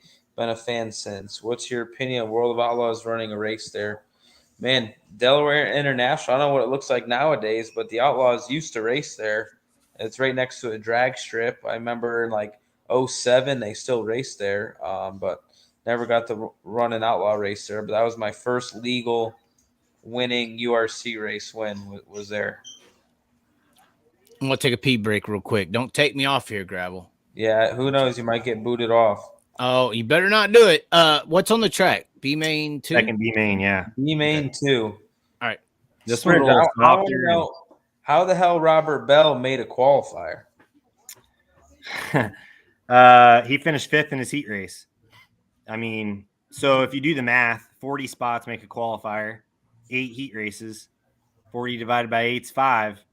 People don't realize it, but if you just finish in the top 5 of your heat race on these 8 heat nights, you're probably going to at least give yourself a chance. Wow. They go out and kind of step on it and screw themselves, but he just exists out there and finishes 5th and gets to roll out for a qualifier and, get another chance in the B. And if you can kind of survive a B, sometimes you can just pick up some free spots. I mean, he's not going to make the feature, but he can get a couple letters for Saturday. Yeah, that's wild. Yeah. I mean, he's going to roll around the bottom, Yeah. And there's just so much undisciplined driving out there that, sometimes they just give him an open door. Yeah, not a lot of people could stick that bottom lane. They get impatient, that's for sure. Yeah. So I think for you, one to keep an eye on there, the red and black 5V AJ Bender. See if he can get up through here. Won the C. He's my pick as well. Oh yeah. So good car. He's won. I feel like if they had gone into the heat race with a plan and said like, hey, if we lose the lead, don't shit your pants. Run second or third, it's fine. Yeah. But he did when he got past the lead, and then you get buried. He missed the qualifiers by 1 spot or whatever, or 2 spots. But that's a good car. Yeah. And AJ's pretty solid. Like he ran Western Midgets all year, and he's pretty decent in the CRA sprint car stuff. See, I had Brayton Lynch, and he was a victim of the Damian Garner right rear earlier, so he's in this one too. Yeah. Yeah, Brayton Lynch, he's been cursed too the last couple years at Chili Bowl. He's always had a rough go. Yeah, and I mean, he doesn't get to run the midget really at all anymore, so that kind of makes it a little tougher too. It feels like once you get a full season in a good car, though, it's almost like riding a bike from there on out in these midgets. It's kind of weird as opposed to back in the day, midget guys really weren't that good at the Chili Bowl. They got beat by outsiders all the time. Now, right? You look at it, I mean, they're pretty tough. Cannon, Buddy, Grant are probably going to be 3 of the top, and Thorson's, obviously been a midget guy for a while. Yeah. But it didn't really used to be that way. Like even, like Corey Cruzman won, Chili Bowl and was tough, but he wasn't a midget guy. He wasn't really racing them during the year. Yeah, he's a non-wing sprint car guy pretty much, right? Sprint car guy, so. Oh, but non-wing sprint cars sort of lost its luster since then too, right? Wouldn't you say? I mean, guys, everyone's leaving them. Well, I mean, if you look at numbers, no. If like the active drivers are probably like now is the most consistent competitor base that there's ever been, at least in USAC sprint cars. Back in the day, most of the years, guys didn't even run the full season. Like even for like a championship, guys wouldn't go to every race. Didn't it used to travel a little bit more though too? No, it was mostly Midwest based, and especially when pavement was involved, the pavement would travel a little bit, but the dirt really didn't. Nope, there's Brayton. Yep, there goes my dirt draft. If you look at like not just like the win list, but if you look at like all-time starts, all-time top fives, all-time top tens, it's like the top 10 of those lists. It's pretty much all current guys except for Dave Darland and Tracy. It was a pass-through series, right? You would say like people didn't stay for long, right? Like yeah. I Like, mean, even in the time Silver of Crown used to have a little bit more, to it too, right? I mean, that's where guys really wanted to go, whereas that's not even paid attention. Most guys didn't really run sprint cars a whole lot if they were looking to go NASCAR. I mean, there was a stigma that the non-wing sprint car was like the least conservation of momentum race car in the world, so it didn't really apply. But guys would run midgets and champ cars, especially when champ cars ran, NASCAR and IndyCar weekends. That was the big thing. That was the big aid to Silver Crown all those years, is they got high-paying races at Phoenix and Richmond, Iowa, all those kind of places. I would say, make a joke. Go ahead. Sorry. Silver Crowns are back bigger than they have been in probably 10 years. I mean, sprint probably about. Well, honestly, the experiment car. Since they went to the Speedway car, they went to the Speedway car in 06, 07. That killed it. I mean, they went big. They tried to go big with NASCAR and be the extra division at all those races on the big tracks, and then the pinch of that time frame hits and they're kind of the odd man out. Yeah. So, but it put a hurting on that series, and it's probably as good now as it's been since that point, for sure. Well, I make a joke all the time. I say, Silver Crown, you go look at some of their payouts in the 60s, and they talk about Andretti and Foyt. It was like $30,000 to win. And you look at the payouts for some IndyCar and NASCAR races, it's like those guys weren't running Silver Crown cars because it was some fun dirt deal to do like Larson. They were racing Silver Crown races because you were making real money back there winning those races. Well, yeah, I mean, that was the national championship, I mean, that's if you were there was no higher. It like they're so close to IndyCar, 500, right? You ran the national championship. You ran both. Yeah. You had to run both dirt and pavement then. Yeah. So even when they had the split series, I believe when CART tried to run a race at Pocono, I think it was, they lit the modern IndyCar style front engine cars, which would have been our champ cars, run with the rear engine cars when they did that first race. But that was kind of also the first time you saw NASCAR and IRL or Indianapolis align, because they banned the drivers who ran that race from competing at the Coca-Cola 600 or the Indianapolis 500. Yeah, it used to be back then guys ran that, and that they were running to Indy. They were going through midgets and sprint cars a little bit to get to that point. But, now that's probably the biggest hobbyist series on this deal. There's some guys that race for a living. You can make decent money in a Silver Crown race if you're in up front, but, it's a 12 race schedule. Right. They don't race them enough. And they can't. Right. Really.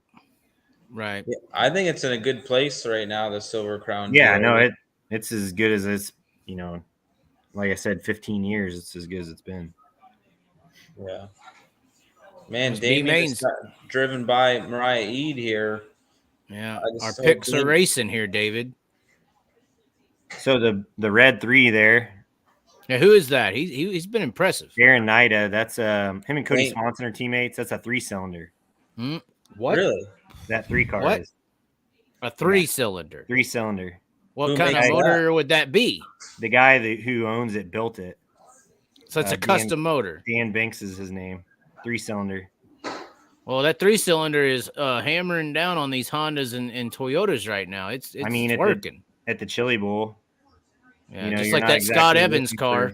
You're not exactly looking for crazy more power. You need drivability, and the thing about it is it's light, and Hey, Bender's ripping. Yeah, he is. He's coming.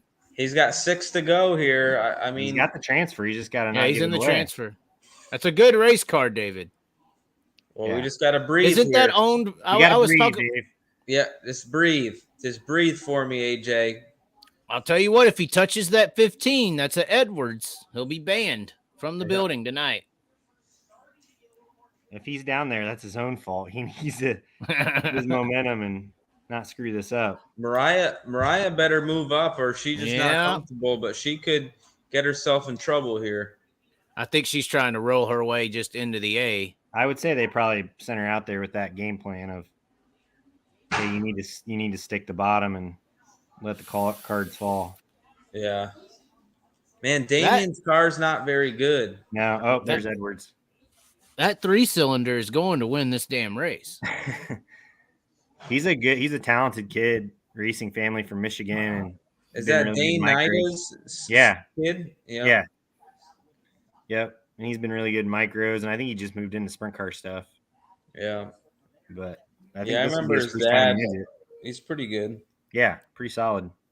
Yeah. I was trying to give a little bit of a background on the Bender's car owner there that drive WFX. If I remember correctly, I was saying this earlier. I was like, I think you will probably know. It's a guy named Kiwi from New Zealand or something. Runs it out of the West Coast. Yeah, he lives in California. Yeah, he's in California now. Dean Alexander is his name, and he's been tight with Tim's for a long time, and then Ben Worth drives the car normally, right? There? And then when we were out west, well, obviously KT's driving it at Chili Bowl as well. This is the third car. But yeah, it's a good car, and Kiwi's pretty swift, and they get around pretty good. Yeah. Yeah, I was hanging around him when Grady Chandler drove it at the Chili Bowl. That was the last Chili Bowl he raced, I believe. That was kind of where this team got started, was running with Grady. These starts with Damien are a little funky. That 3-cylinder is going to win this damn race. Yep. Damien will probably pass him last lap, last corner on top because he'll get that momentum built up. But I'm not seeing it. I'm looking at that car go. Ben, just breathe for me, buddy. Just breathe for me. We're good run third here. Yeah. Oh, I'm assuming, Kurt, you're out of Indiana. You may be pulling for this Cody Trammell. Sprint car guy runs locally here. Yeah. No, low budget guy, from my understanding. Fairly, he's got a nice sprint car. This is a midget team out of Bloomington that runs 4 cars every year. But just that's the checkered. Yeah. I think I got 4 in the show tonight out of 5. Bender was big for me there in my pool. I know I had Bender in both pools. What group was he in? Probably 5. Fairly far down. Yep. So that's a good transfer there. Needed that. I'm in all the way across except for Brayton Lynch, and that's not a good finish, but yeah. Bender was group 5. Yeah. So I don't know who. Jordan Kinzer, I think, would probably be the best in that group. Yep. Yeah, he looked pretty good. Yeah, he's solid. I mean, he's good in a sprint car in Indiana all the time. Last name, that last name helps. Yeah. Yeah. So now we're in a 30-minute wait period again. A 30-minute wait period? It's usually not that long, I wouldn't think. It felt like it yesterday. They felt like they were 30 minutes. But they had the race of champions. The track looked pretty decent there. It looks like they'll just do one passer on the top, one passer on the bottom, I would hope. By the way, Robert Bell ran 8th there, which I think, and I thought I saved where that would put him. So we were talking earlier about who isn't there outside the names Bell, Larson. He brought up Clausen Marshall isn't there. Courtney isn't there. Who are you would know? You would know more. Who all else? Ryan Newman, no Chase Elliott, no right?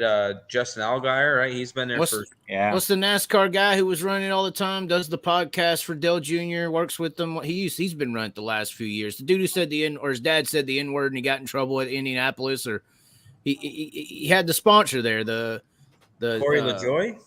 No. He's the son of the guy. Dang, what's his name? He was sponsored by a diabetes company, and he lost the sponsorship because the news came up that his dad said the N word like 80 years ago in Indianapolis. What's his damn name? I guess I He's don't. an NASCAR guy who was running it every year.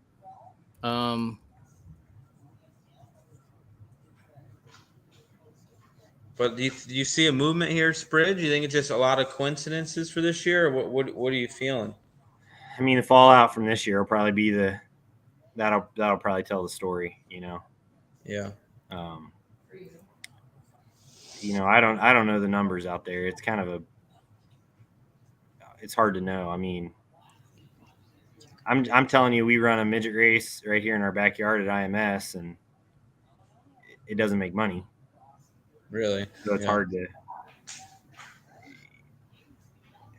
There's just when you get to situations like that, there's so much expense. I don't know how much I'm sure they're making plenty of money on it, but I don't know exactly what the numbers look like.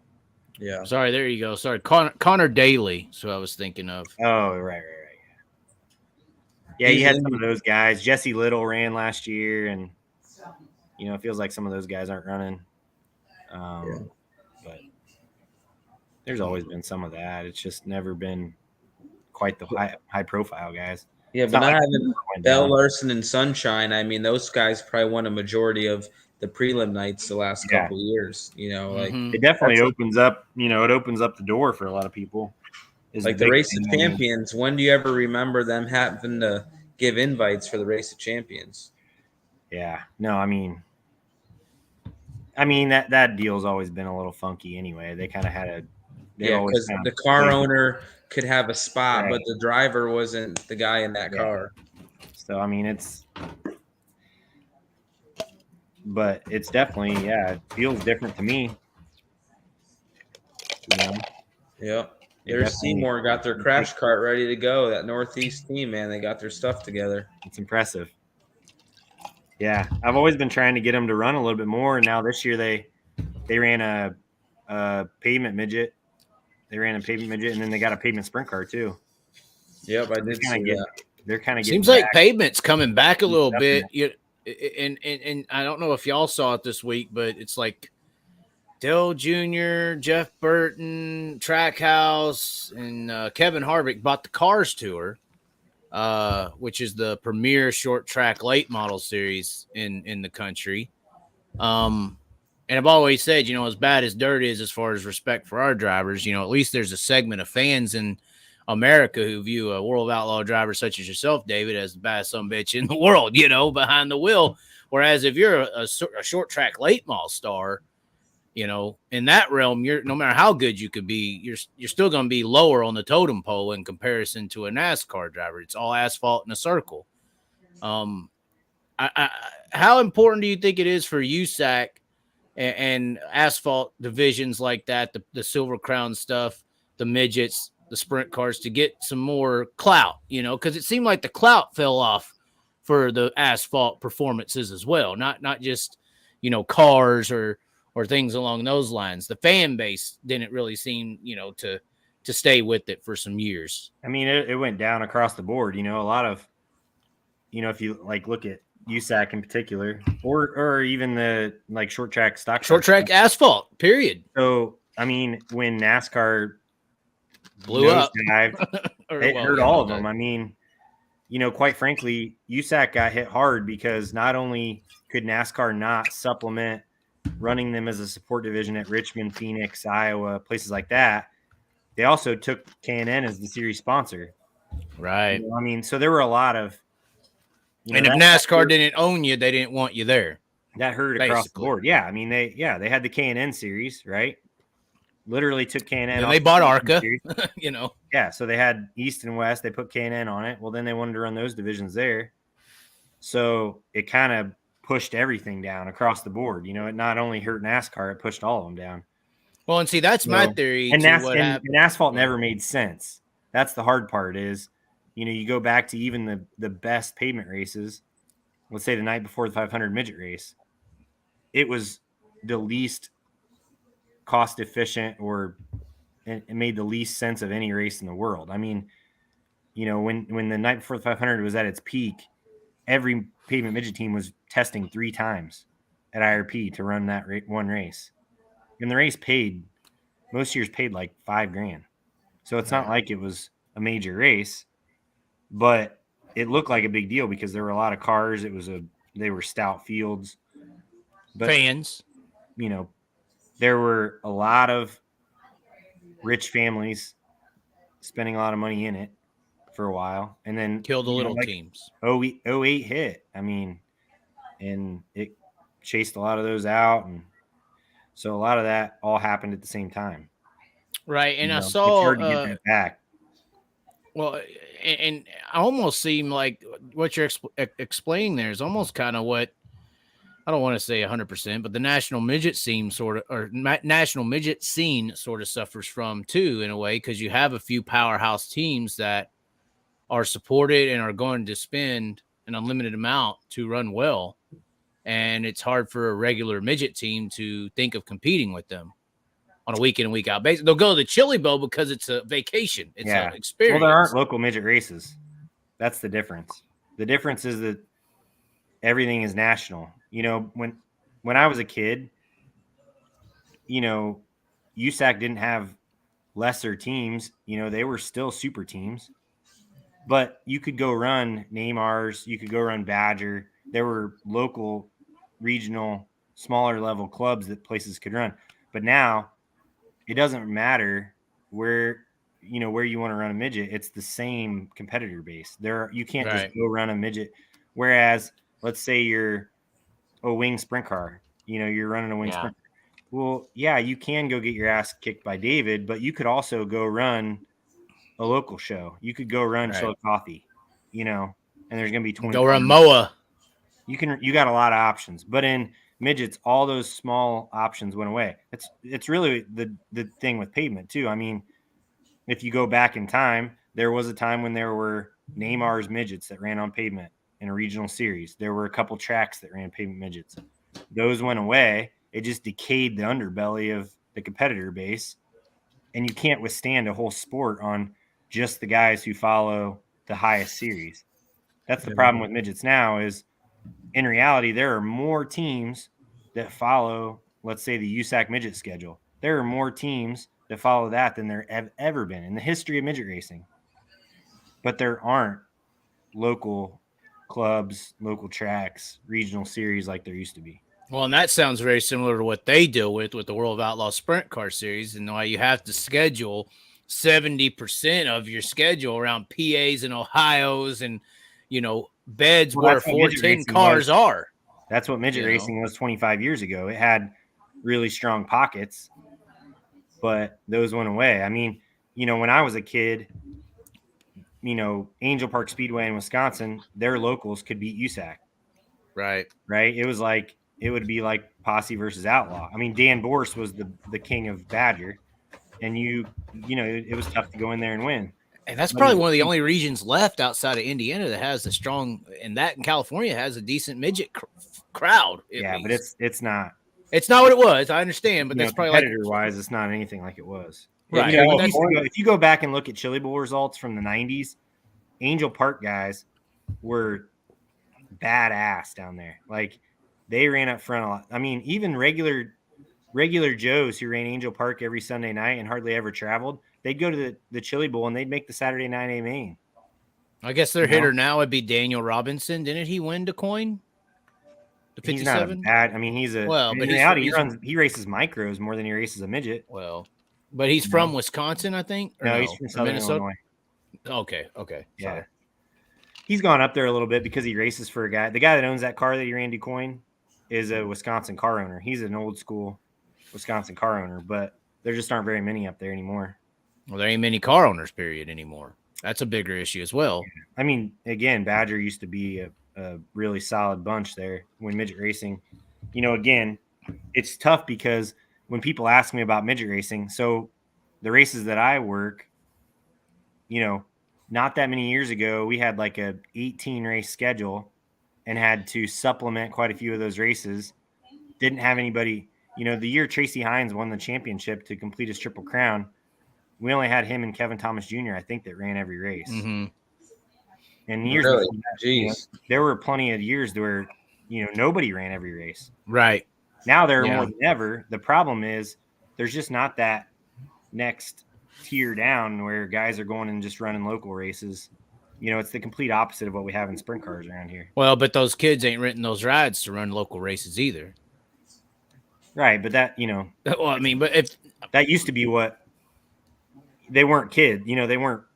right, that's Yeah. another issue. I was Guys about to just say ran that. into I mean, that's Illinois- another thing. I mean, to be quite frank, what happened to midget racing was Badger, what became Power Eye. Badger had a really good, strong competitor base, and they actually had a couple guys get killed. And all their top drivers got out, and there was not another wave behind them to fill that gap. Yeah. So Kevin Doty, you probably know the name Kevin Doty. Mm-hmm. He was the last one in 04 or something like that, I think, or 06.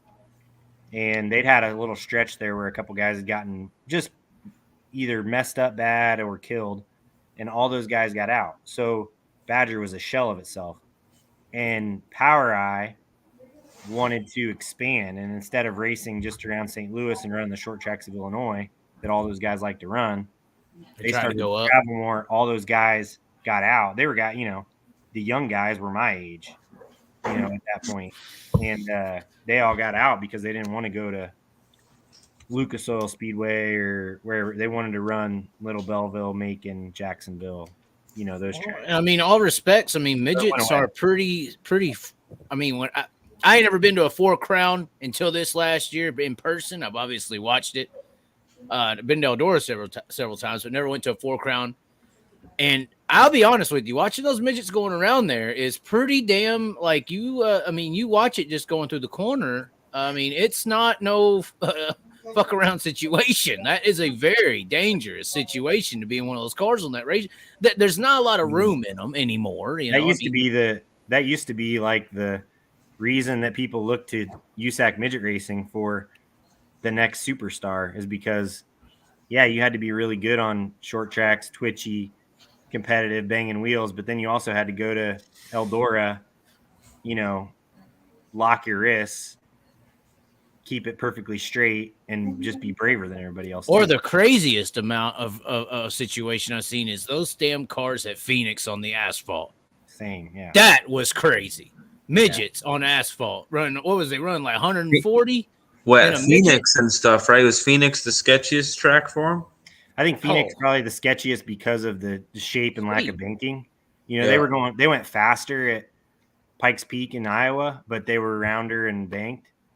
But the drafting, down the front stretch, what was the front stretch at Phoenix, and Pikes Peak in Iowa, they would draft on the front and then just fan out.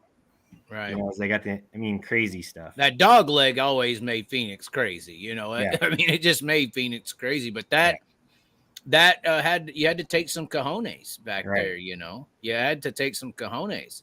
Yeah. Well, it still takes it. They don't go to a lot of big tracks anymore. But I mean, like David's there the weekend we go to Eldora. It takes a lot of them, and there just aren't a lot of people waiting in line to sign up to do that.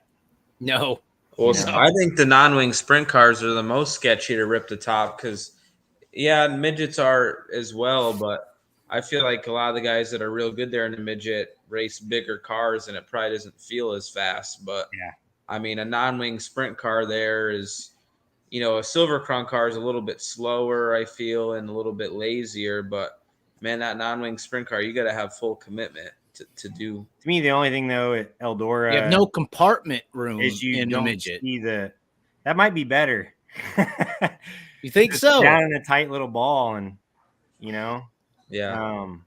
But the midget, when a guy, like you were there on Friday, which I think is when Cannon crashed. Mm-hmm. If you if you get up in it in a midget, you can't really save yourself. Whereas in a sprint car, they can sometimes pull themselves out of it. But a midget, you don't have the power to pull yourself back out of it if you screw up. Yeah. So like Cannon did it into one at Eldora this year, and Buddy too. Yeah. Did it. It's bitten a lot of really good guys. Is that when Buddy broke his wrist or whatever? No, he well, that was this year Last year? he crashed, but last year he actually crashed his stock car. Yeah, That's when he hurt himself. that's right. Yeah. That's right. How about that DeCoin crash he was in at that K&N race or whatever? Arca, Yeah. wasn't that Arca? Yeah. Or is that K&N now, or what the hell are they done with that thing? Yeah, that was crazy. Yeah. Tough part is those cars just don't want to be running on the track conditions that they had that day. Yeah. So it was probably a little sketchy even for champ cars as it would have been. But the track conditions at Four Crown when that sprint car main went green on Saturday was pretty sketchy too. 3 and 4 you couldn't see. I could only imagine being. I talked David into coming and running Springfield in the champ car. Even on a perfect day, it's still pretty sketchy. Yeah, it's definitely sketchy. We just don't even think about it. You just go and do it. But fuck, if you bust your ass, I can. Chris Wyndham at Indianapolis was. I can't believe he just got up and walked out of that car. That was one of the hardest wrecks I think I've ever seen in person. He had one at DuQuoin, probably in 15 or so, in the RW car, and it was like DuQuoin had built a big cushion, and he like kissed it into one and like got down off of it and tried to get back up to it, and he got a little sideways right before he hit it, and it just snapped right in turn 2 at DuQuoin. Well, it doesn't seem like a big deal, but you're going so fast. You're on a mile. You just don't. You're not going to run a bigger track. And all that weight in the fuel cell. Weight, yeah. That's what's crazy, man. That's why I love the miles. I just think they're the coolest thing ever. Yeah. Yeah. Again, that's the thing with the long races, right? Like the tracks are cool in the beginning, are a lot of fun in the beginning, and then get rubber down. But when the race is that long, it's dirt. It's hard. Yeah. To make the track good the whole time. Yeah, Kaylee obviously got some headlines this year ripping the top at Springfield. And, it was awesome. But then there was also the other side of that where, everybody up front she was racing against, they were kind of on a different plan. Right. You got to have strategy in those races. Yeah. Yeah. Jenna said, good old David Gravel. The video you twerking popped up in my Facebook memories last night. Still my favorite. I got a big fan there. You twerking. Surprise, surprise, huh?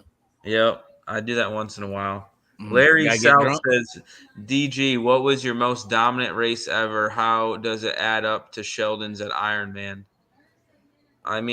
Knoxville. Yeah, I think Knoxville. The one you won. I think that was probably one of my most dominant races. This past year at Weedsport, night 1, we won by a pretty good margin. I think there's a couple CJB races that I, was pretty dominant, but one that sticks out was probably Knoxville. The Brad Sweet won the Knoxville Nationals in such dramatic fashion, and so did Jason Johnson. And the way I won it was actually kind of boring. It was. It was probably one of the most boring races of the Knoxville Nationals in the last several years. So I don't know if that's a good or a bad thing, but I'm just happy to win at least one time. When the fix is in, the fix is in. You can't stop it. Yep, you can't. I'm just God's child. I'm just You were the chosen one by Jeff Gordon. You were the chosen one. I'm just along for the ride, man. The chosen one. Yep. Yeah, that's why I had Spridge on here. He is an encyclopedia. And I got Johnny Gibson tomorrow night. I feel like he's another encyclopedia. Wow. So I got guys that know about the sport and a lot. He knows a lot more than I do. I'll tell you that. So like AAA, a lot of people don't know that AAA was kind of like the first racing sanction.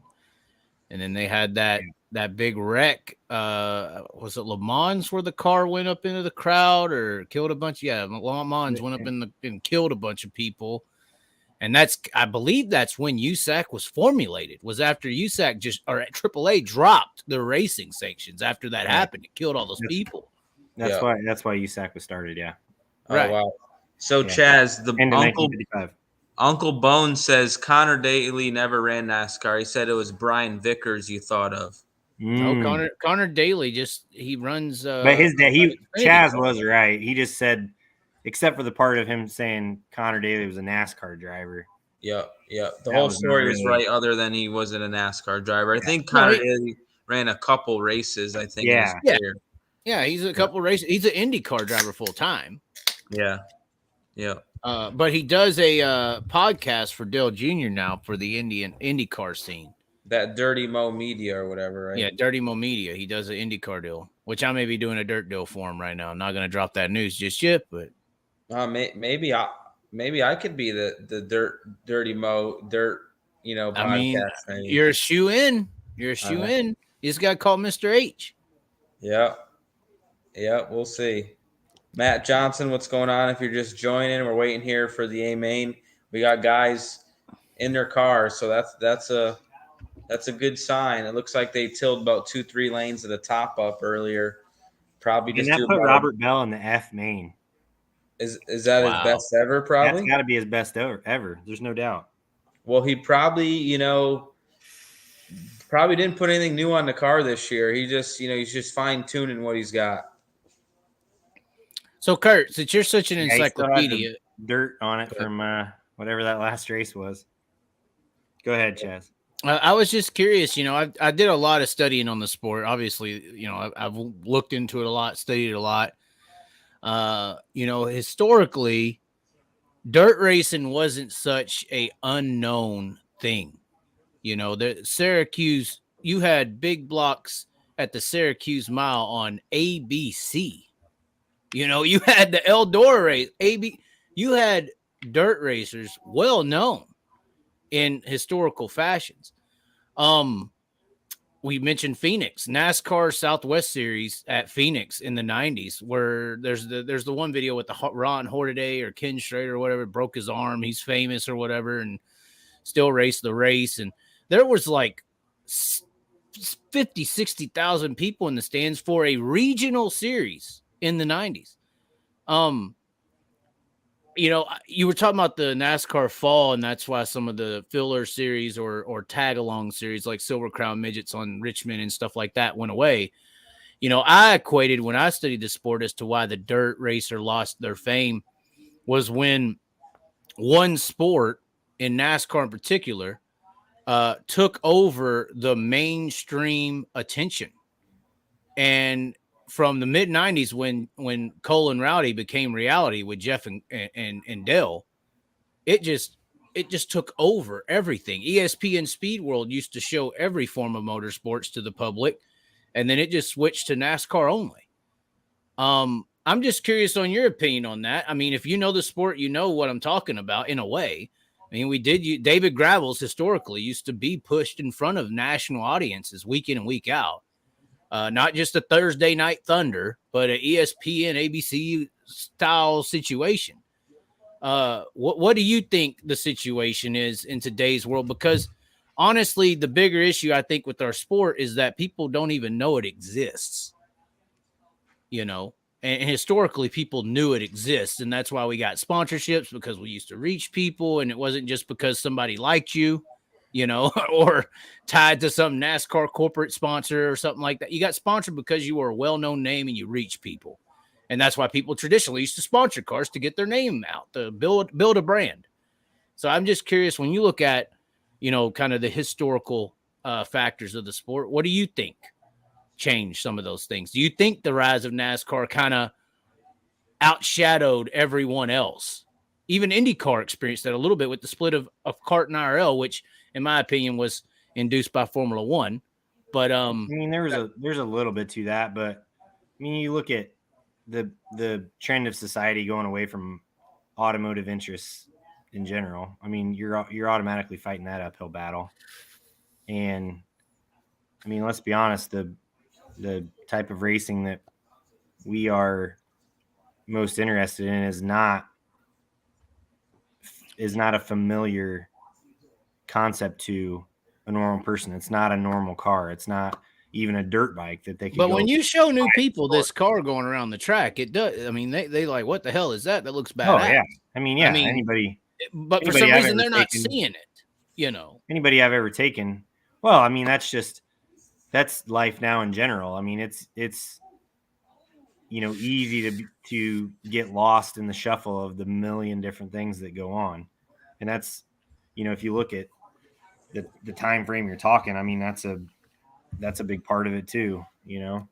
So I mean, there's tons of different factors. I mean, it's a different world. I feel like there's only could be one top dog, and NASCAR is it in America. Obviously Formula One nation or worldwide, but I mean, there's a lot of, you could, Chaz, you could bring into the fold the tobacco money, which was a huge. we didn't really have that in sprint cars. And NASCAR, that was the huge part of it. Well, I mean, USAC more or less chased Marlboro out. That's a big topic of conversation too. That from the open wheel world, basically an Indy car at that time, that NASCAR embraced the tobacco. Which obviously it fits more with NASCAR anyway. But if you go back to that time frame, I mean, they embraced that big money industry, not just there, but alcohol too. And where others maybe shied away from it or whatever, they took advantage. Now, I mean, obviously it wasn't. But you had the split series in there if you want to talk IndyCar stuff. Yeah, I mean, there's so many variables. That I mean, destroyed that. That's the thing is, you can't just point at one thing. yeah, There's a million different little things like that add up to what it is. I mean, and that's why I look at the psychology of the situation, and I look at the fans of the sport too. And obviously my Larson comments are well documented. I've never really hated Larson in particular. I hate the character that he plays because, in my opinion, prior to you go to those days we're talking about, the superstars to the sprint car fan base were sprint car drivers, and then all of a sudden in the 90s it switched. It went from being a Steve Kinser, Sammy Swindell to being a Jeff Gordon. And the stars of the sprint car industry have been Jeff Gordon, Casey Kane, Tony Stewart's, and now Kyle Larson's and Christopher Bell since. And that's why I halfway blame Days of Thunder, because it portrayed a sprint car driver going to NASCAR and from California and came up through open wheel ranks. And that's basically what Jeff Gordon was in the reality of the situation. So I just see a lot of smart marketing in there. There's just a million. You go back to,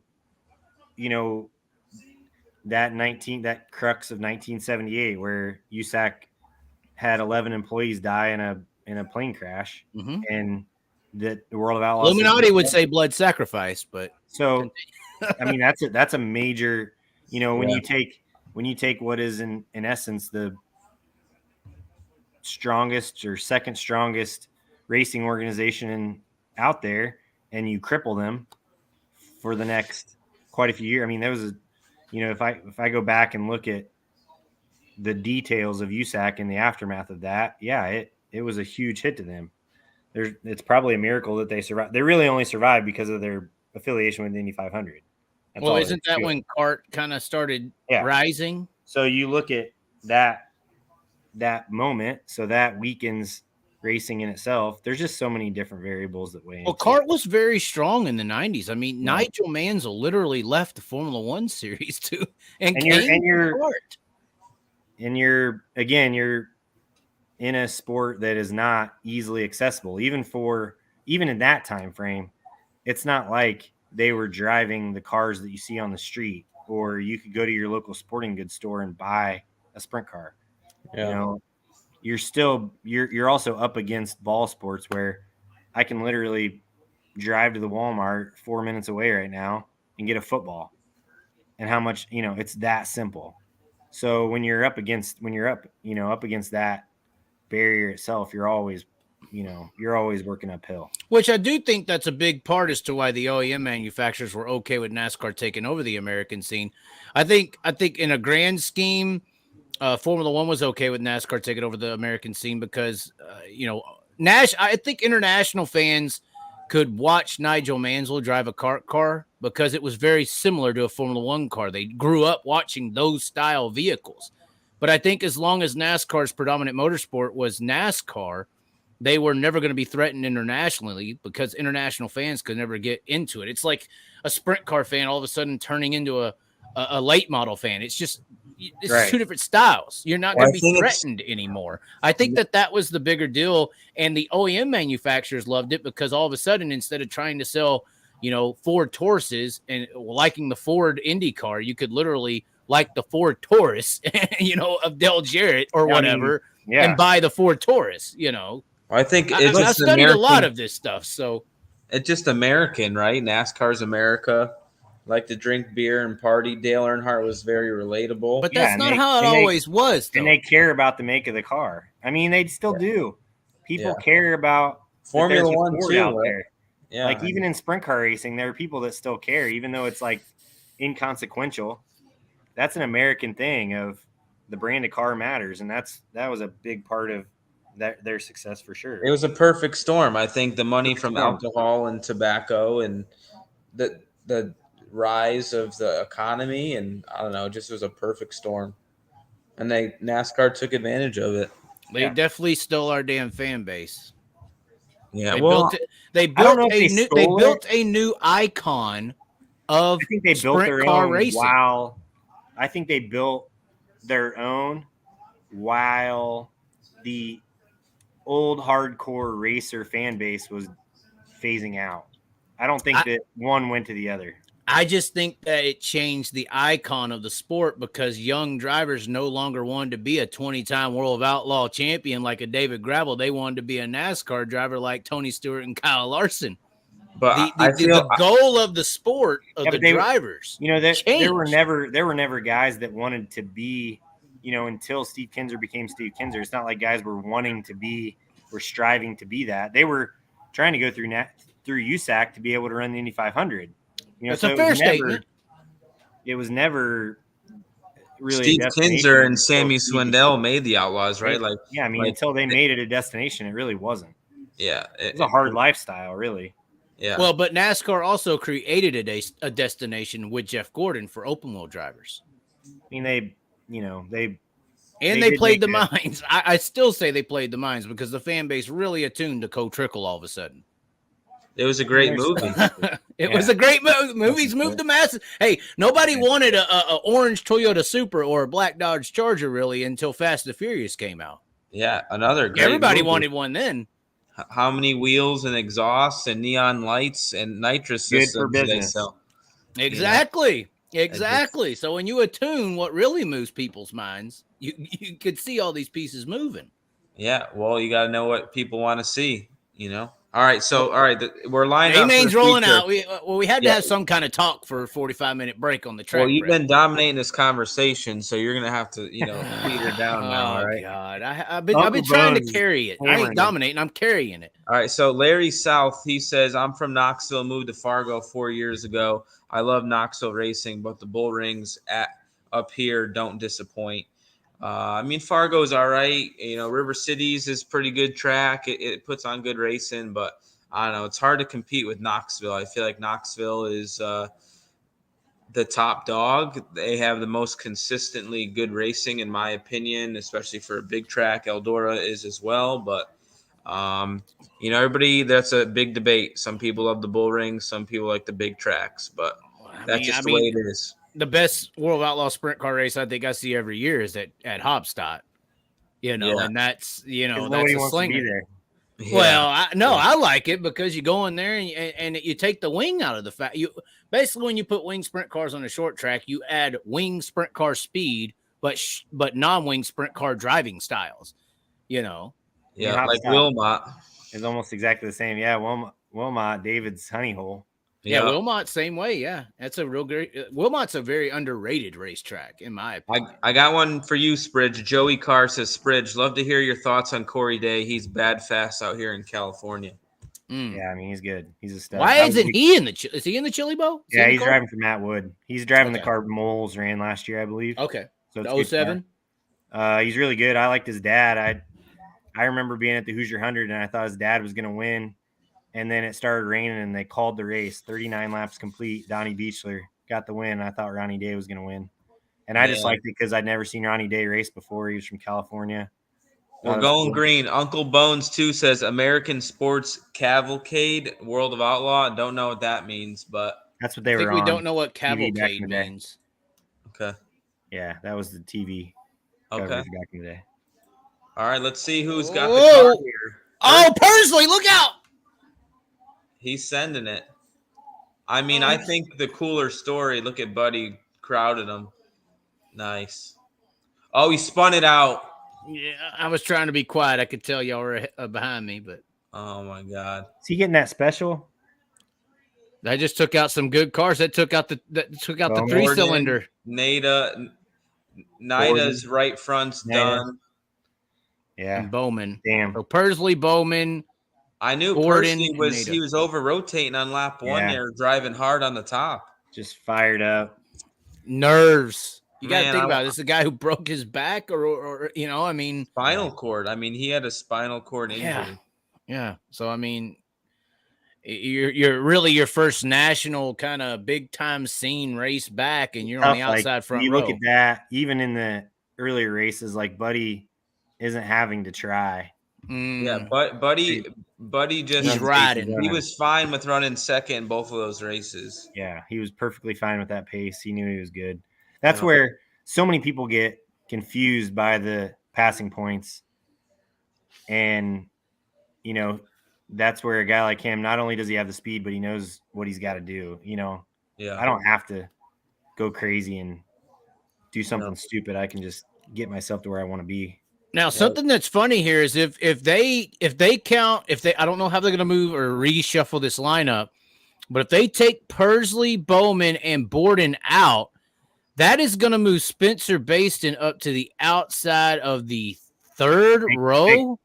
Well, one, we got a lap, didn't we? Yeah, they got a Yeah, lap. we got a lap. They did But get a they lap. crisscross anyway, Chaz. I would hope they would. That would be horrible. They but- don't go straight forward if it's Okay. like that. Okay. Baston was one of the cars I was like, after that race of champions, looked extremely strong. Extremely strong. Well, to me here, right, Pursley's had the lowest of lows, and he won a couple of races since he's been back. But, you know, you have to fight adversity again here. He's got the whole A main to try to make up for it. So I can't believe Bowman's car is still rolling. Like, he must build a pretty strong car because how that thing isn't got a radius rod snapped or Yeah. He's got the whole world at his car right here One end is working on it. usually- Those are pretty flimsy, it feels like, but yeah, looks like you got a shock issue and then maybe one radius rod issue here. Looks like Sheldon went to the pitting area here. Everybody's trying to help out. World of Outlaws, y'all's pit area, work areas influence people, it looks like. I wouldn't worry about the shock adjuster. That's the least of my worries right now. I'll get that shock bolted on. A right front shock adjustment ain't gonna make you win or lose this race. You you're got not Thorson winning in either way. there. You're not winning anyway. Yeah. It's more about, you know, get back out and you're trying to get to like the C. You know, if you can get to like 14th, you're in the C. Why is Thorson one working on this thing? It's like I said, the World of Outlaws, y'all's He work likes- area. He likes you know, diving in on stuff. I think the work area of the Outlaws has influenced people to work together on Dirt Vision. I really think that's what's happened. A lot of people idolize what y'all do when a guy goes to the pitting area and they see 6 different teams on one car. You know, media influences people back to You Cole. guys just you get know? off on that. Like in the USAC world, that's how the Hoffmans always were. Like they would get giddy if somebody needed to like use their trailer for an engine change because then they could like practice. you know? Right. Oh my Man, God. Oh I my like. God. I mean, what it would be for Hank Davis to lock in, that would be cool. But if I Dude, was a betting crazy. man, I like Pickens here. But that's just me. Pickens about to make a move. Are you kidding me, Pickens on lap 2? Jesus. This is Wow. what I'm talking about. He's a little too aggressive. Oh, He's I mean, only it paid got off. one speed, really. That's just not needed on lap 2. That's just asking for something to happen. Big Booback fan here. I'm gonna have to be quiet. I'm a little ahead of y'all. Yeah, calm it down over there. I want to know how you're getting the perfectly live feed with no delay. Refresh over and over. I was like 30 seconds behind earlier in the night, so I kept refreshing, trying to get up to speed. Well, Baston's 5th, I think, already. Yeah, Baston's going to be the one to watch here. I'm going to say Pickens and Baston are going to have an absolute dogfight for second, would be my guess. I'm willing to put money that Beeson ends up top 5. If Damian Gardner if Bob East gets his card together, I mean, he's a guy that could sneak through this. He's got the experience to do it. I just don't think their stuff has been any good. Yeah. What about Bryson? She could run 4th or 5th, maybe. Pickens will just rip the top, where Baston's probably the one who can move around a little bit better. You know, you're not looking for Pickens to drop down and be able to roll the bottom if he needs to. Yeah. He seems to be a running gunner for sure. Yeah, he's always been a running gunner. Is Borden pissed or concussed? He looks like he's either mad or he's a little loopy. Yeah, I've got to know Borden decently well. He gets pretty fiery if stuff don't go right. We all know we got those drivers. That's how you are, David. Was he by himself there? How'd that start? There's an instant replay over here. Oh my! It was big, but how'd it start? I think he got his front end clipped. You know, I don't know. Uncle Bone says, when I was young, I raced with Jan Opperman. I always remember the past greats.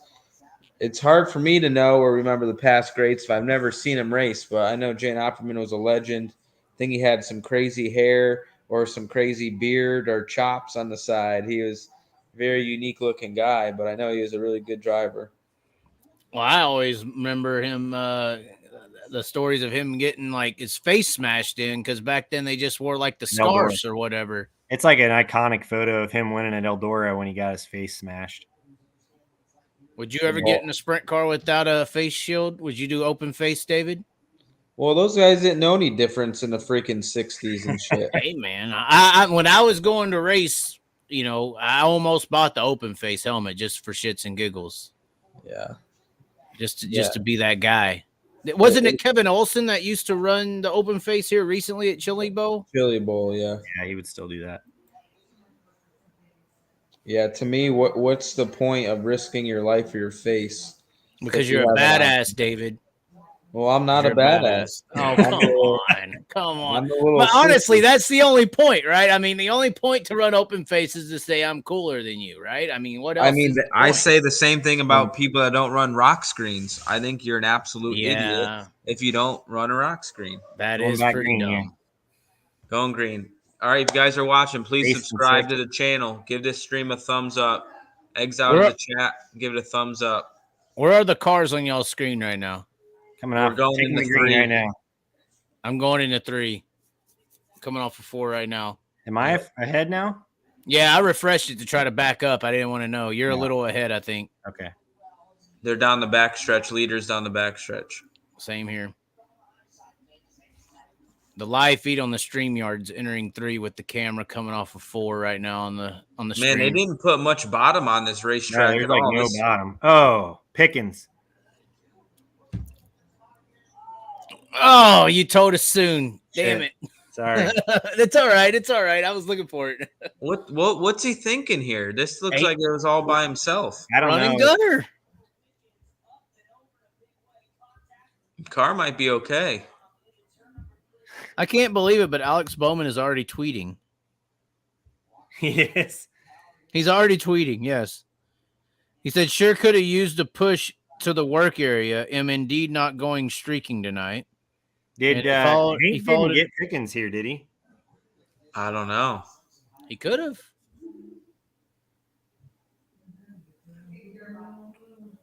Pickens don't look like somebody else did it. Do you think Hank got him back? I don't know. He just gave him a thumbs up, like, hey, yeah, you got me back. I don't His know. hybrid's way too loose unless he unclipped it in the front, but that shouldn't be all baggy like that. He's Yeah, have to talk to Aaron at the Simpson trailer. Thumbs up. Oh, maybe just give it a thumbs up like I'm okay.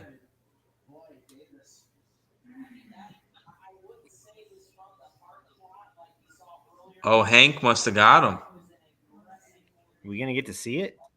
Well, Kurt, you're gonna know before we do Okay. if we got an instant replay coming.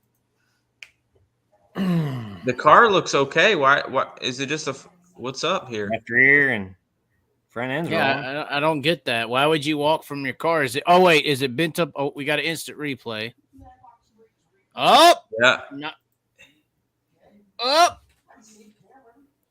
he gave it back. Played it. He Yeah. returned Gave the it back. favor. Is Hank gonna have damage on the right rear here? Wow. Hey, I know I just mentioned Alex Bowman, but that's probably what you wanted to do to Cole Macedo at World Finals, right? In the A main, get him back. Well, he didn't start the A main. You know what I mean, though. You know if you get wrecked in a heat race or you're a qualifier, you probably want to give him back in the A main.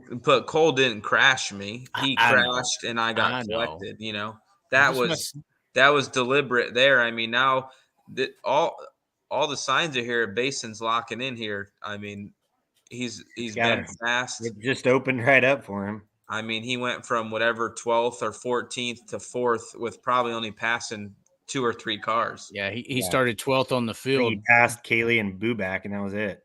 You know, Beeson can't be too far behind him either.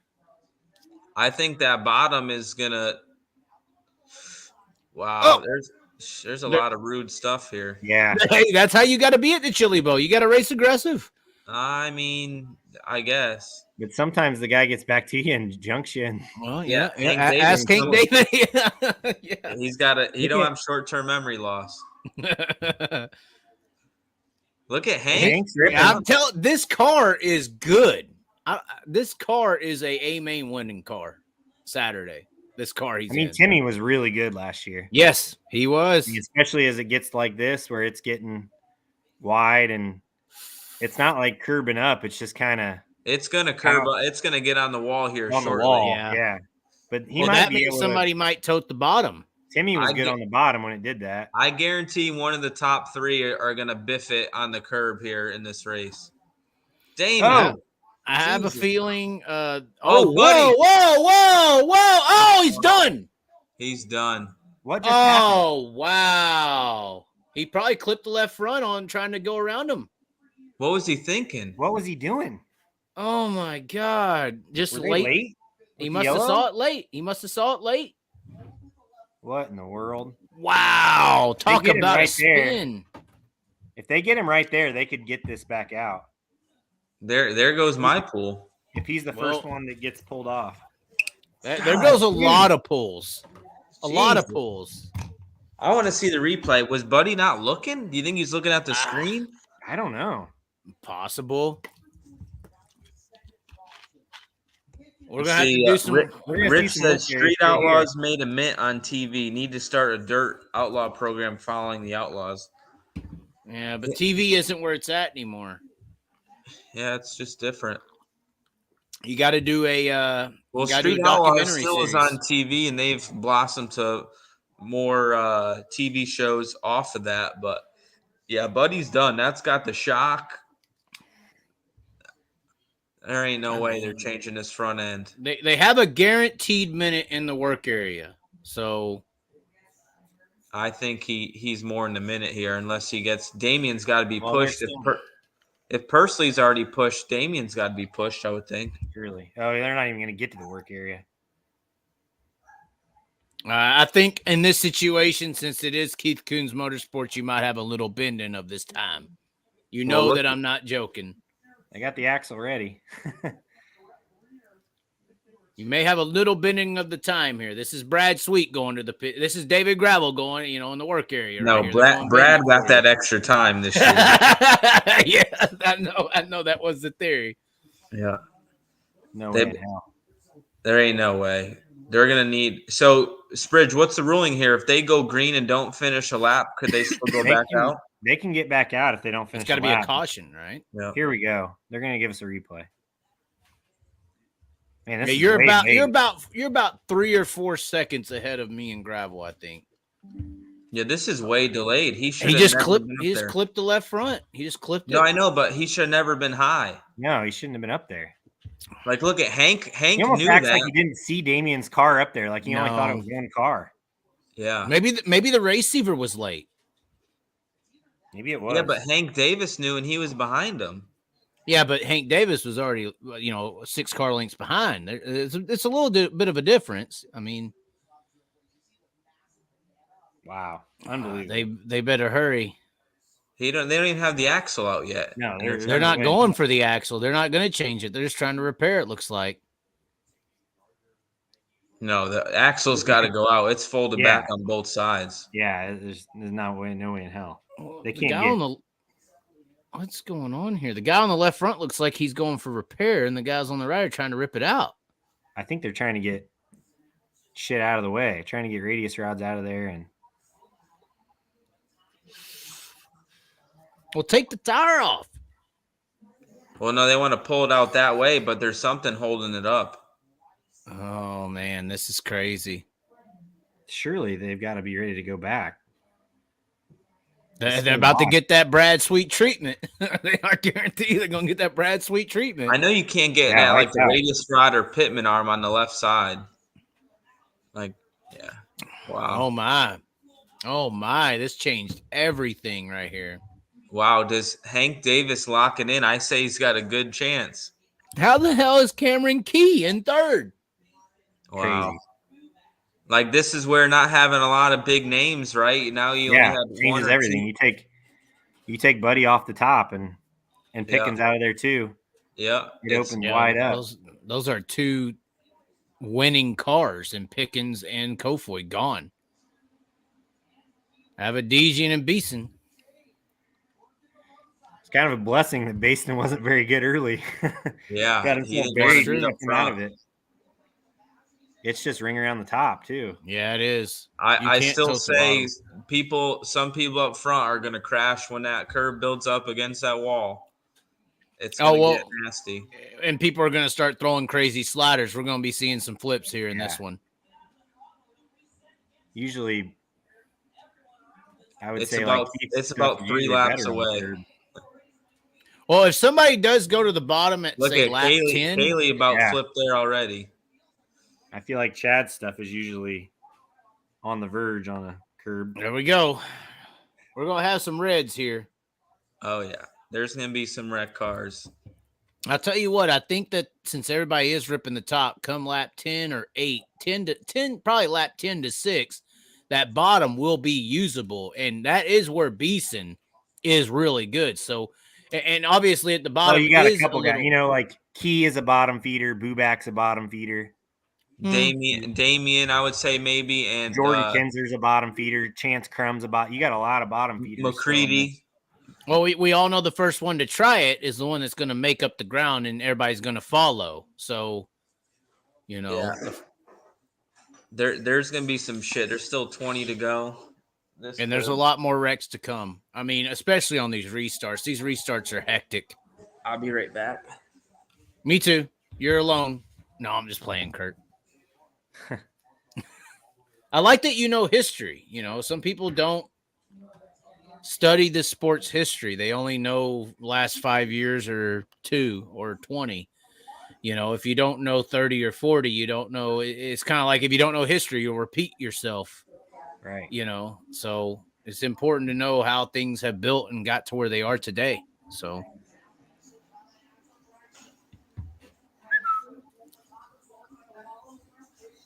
Boy, it's about to get ugly.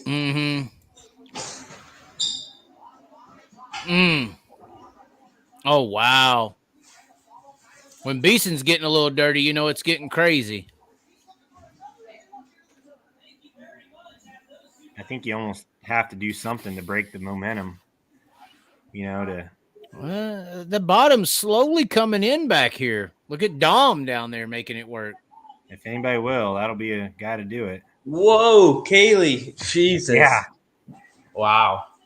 Their shit's good when it curbs up generally. This might start they playing could into float her the hand. front end and not. and it still rotates. I tell you what, Hank is just still out there. That Pounding car away is at so it. good. That car is good, but this is right here. This This is where when it it's going starts to to get a tough. little. But at least he's got open track. He's not. If he gets the traffic and is buried up somebody's ass, that's when you lift and have an issue.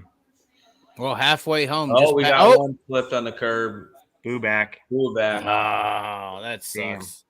Yeah. But when that curb at Chili Bowl gets really thick like that, it is hard to be consistent. It really is. Yeah. I mean, we were talking about earlier the last race, they didn't rework the track all the way. Larson, stepped on his dick because of the curb being built up as hard as it was.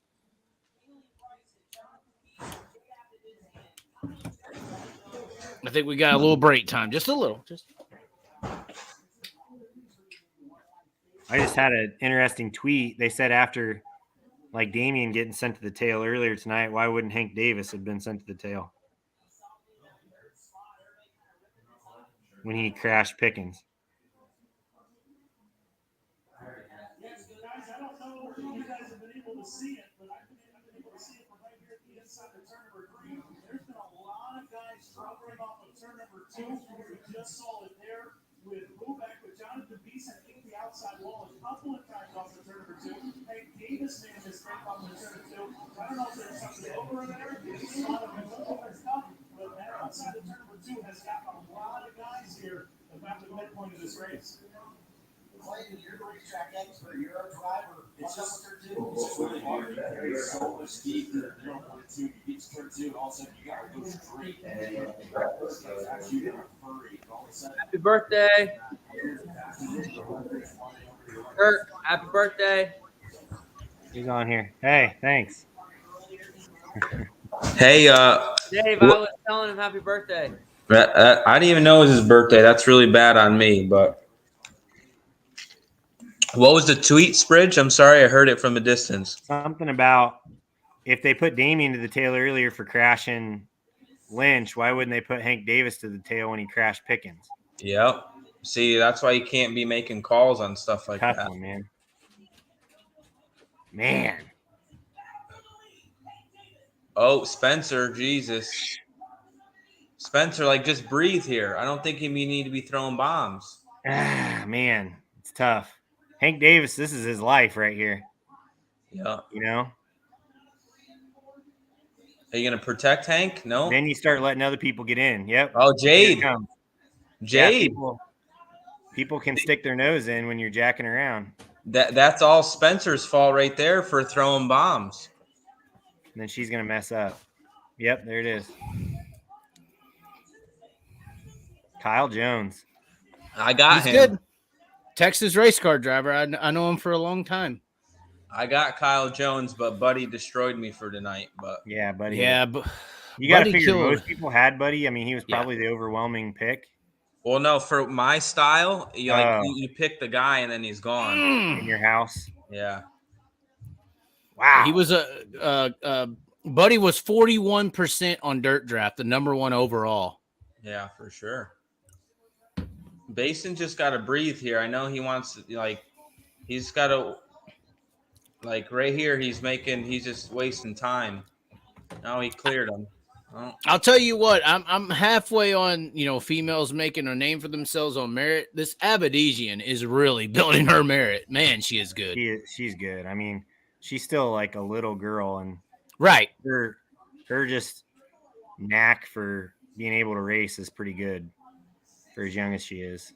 Well, and that's what I was. Go ahead. She's going to get stronger. I mean, right now she probably holding on for dear life sometimes, but Jesus. We may see a dirty slider. Yep. Tough to watch. How about Hank Davis? If he holds on to this, the Oklahoma boy, this is a big deal. Wow. I thought Kyle Jones was running the bottom of 1 and 2. That's what got him there. I don't know why he gave up on that. That's my one critic on Kyle Jones' whole career. He just isn't consistent enough. Uh-oh. Jaws music. Yeah, you're right about that. That car is coming. Don't tell us who wins. Damn it. I won't. We're coming out of 4 right now. I feel like you're entering 1. That's 2 to go. Yeah, I'm just a little bit ahead. Now Basin just got to breathe here. Yeah, it'd be cool to win, but you don't want to crash here either. Yeah, you're locked in, but you want to win. White flag. Winning's pretty cool.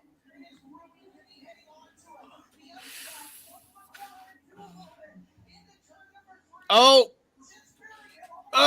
Wow, that's awesome. Hank Davis, boys. Wow, that's awesome for the Seymours. They're good people. Yeah, they are. Well, according to Kurt, this Hank Davis is deserving as well.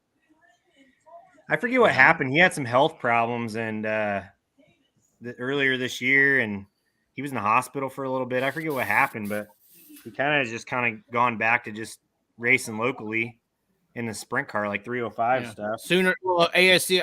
I looked him up earlier. ASC Sooner region, which is 360 a little stuff. bit. Yeah, and won some 305 stuff, but I mean, he's a talented kid.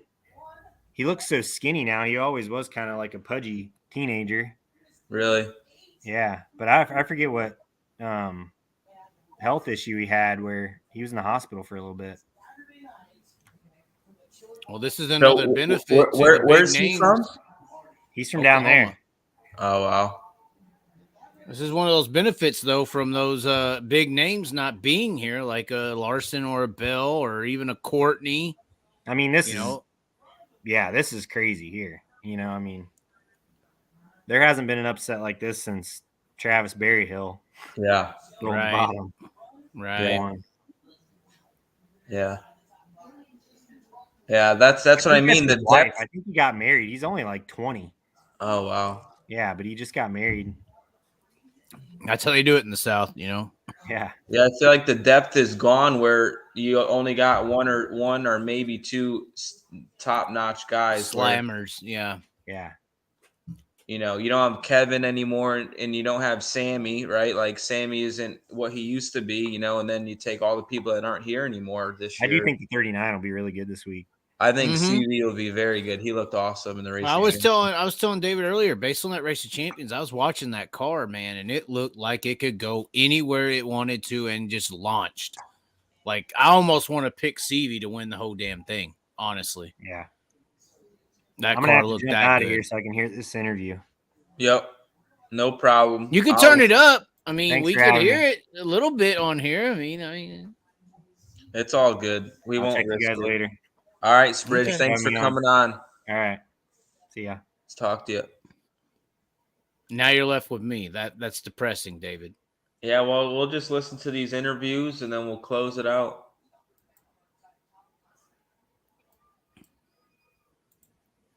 Yeah, this is a Massachusetts team right here. So a local driver, and for you, kind of like a local car owner, getting it done. They don't race dirt midgets either.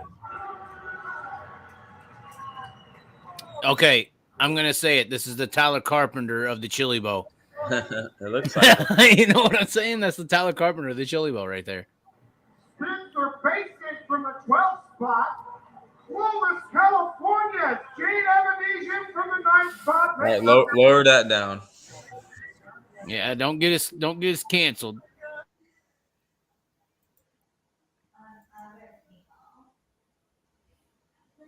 If you have Flow Racing, you get to hear the interview. Like that. Yeah.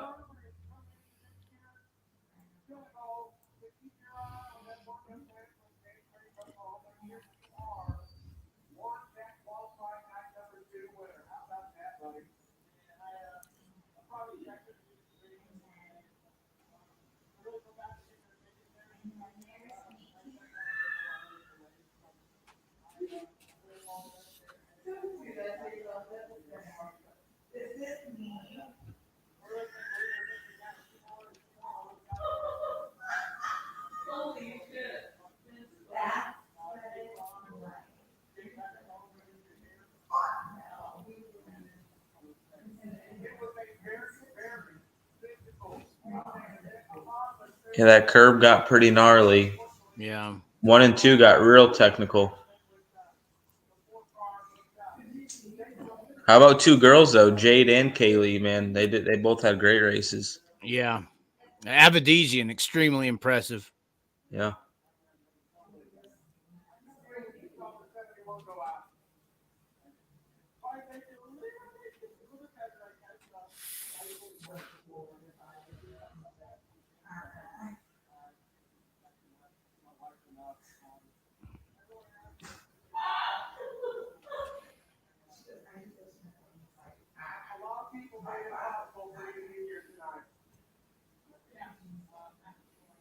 Well, guys, if you're still listening, tomorrow night got an interview with Johnny Gibson. Hope you guys tune in. Talk about a lot of cool things in sprint car racing. He knows the history really, really well as well.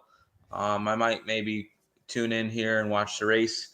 Maybe turn to a little bit of a watch party after. We'll have to see how the conversation goes. But I think we're going to call it quits. My laptop's going to be dying here shortly. So, Chaz, Spridge, thank you guys. Carter, appreciate it. Please give this video a thumbs up. Check out the Chaz's stuff on his social media outlets. I got to thank Moose's LZ Bar and Grill, Marlowe's Metal Fabrication, and for them sponsoring the channel. And we'll see you guys tomorrow night. Hopefully you guys enjoy. Now, hold on. So I would almost guarantee I could get Danny Dietrich in here tomorrow for a watch party, but you're busy with Gibson? Yeah, I don't know. Danny denied me tonight. I think he's too scared. I got some of his sponsors in my phone. We'll make sure he's here tomorrow. If you want. All right, have him tune in tomorrow then. No, I'm talking about going down. Don't tell me I got to do a watch party because of you doing Gibson now. No, you got to tell him that he's got to get heat to actually come on the show. He talks a big bark, but he won't come on here. Oh my. Okay. All right. We'll talk to you guys later. Carter, let's end it. Appreciate you guys. You have a good night. I don't want my wife to kill me. We'll talk to you guys then. Appreciate it. From Watertown, Connecticut, David Gravel.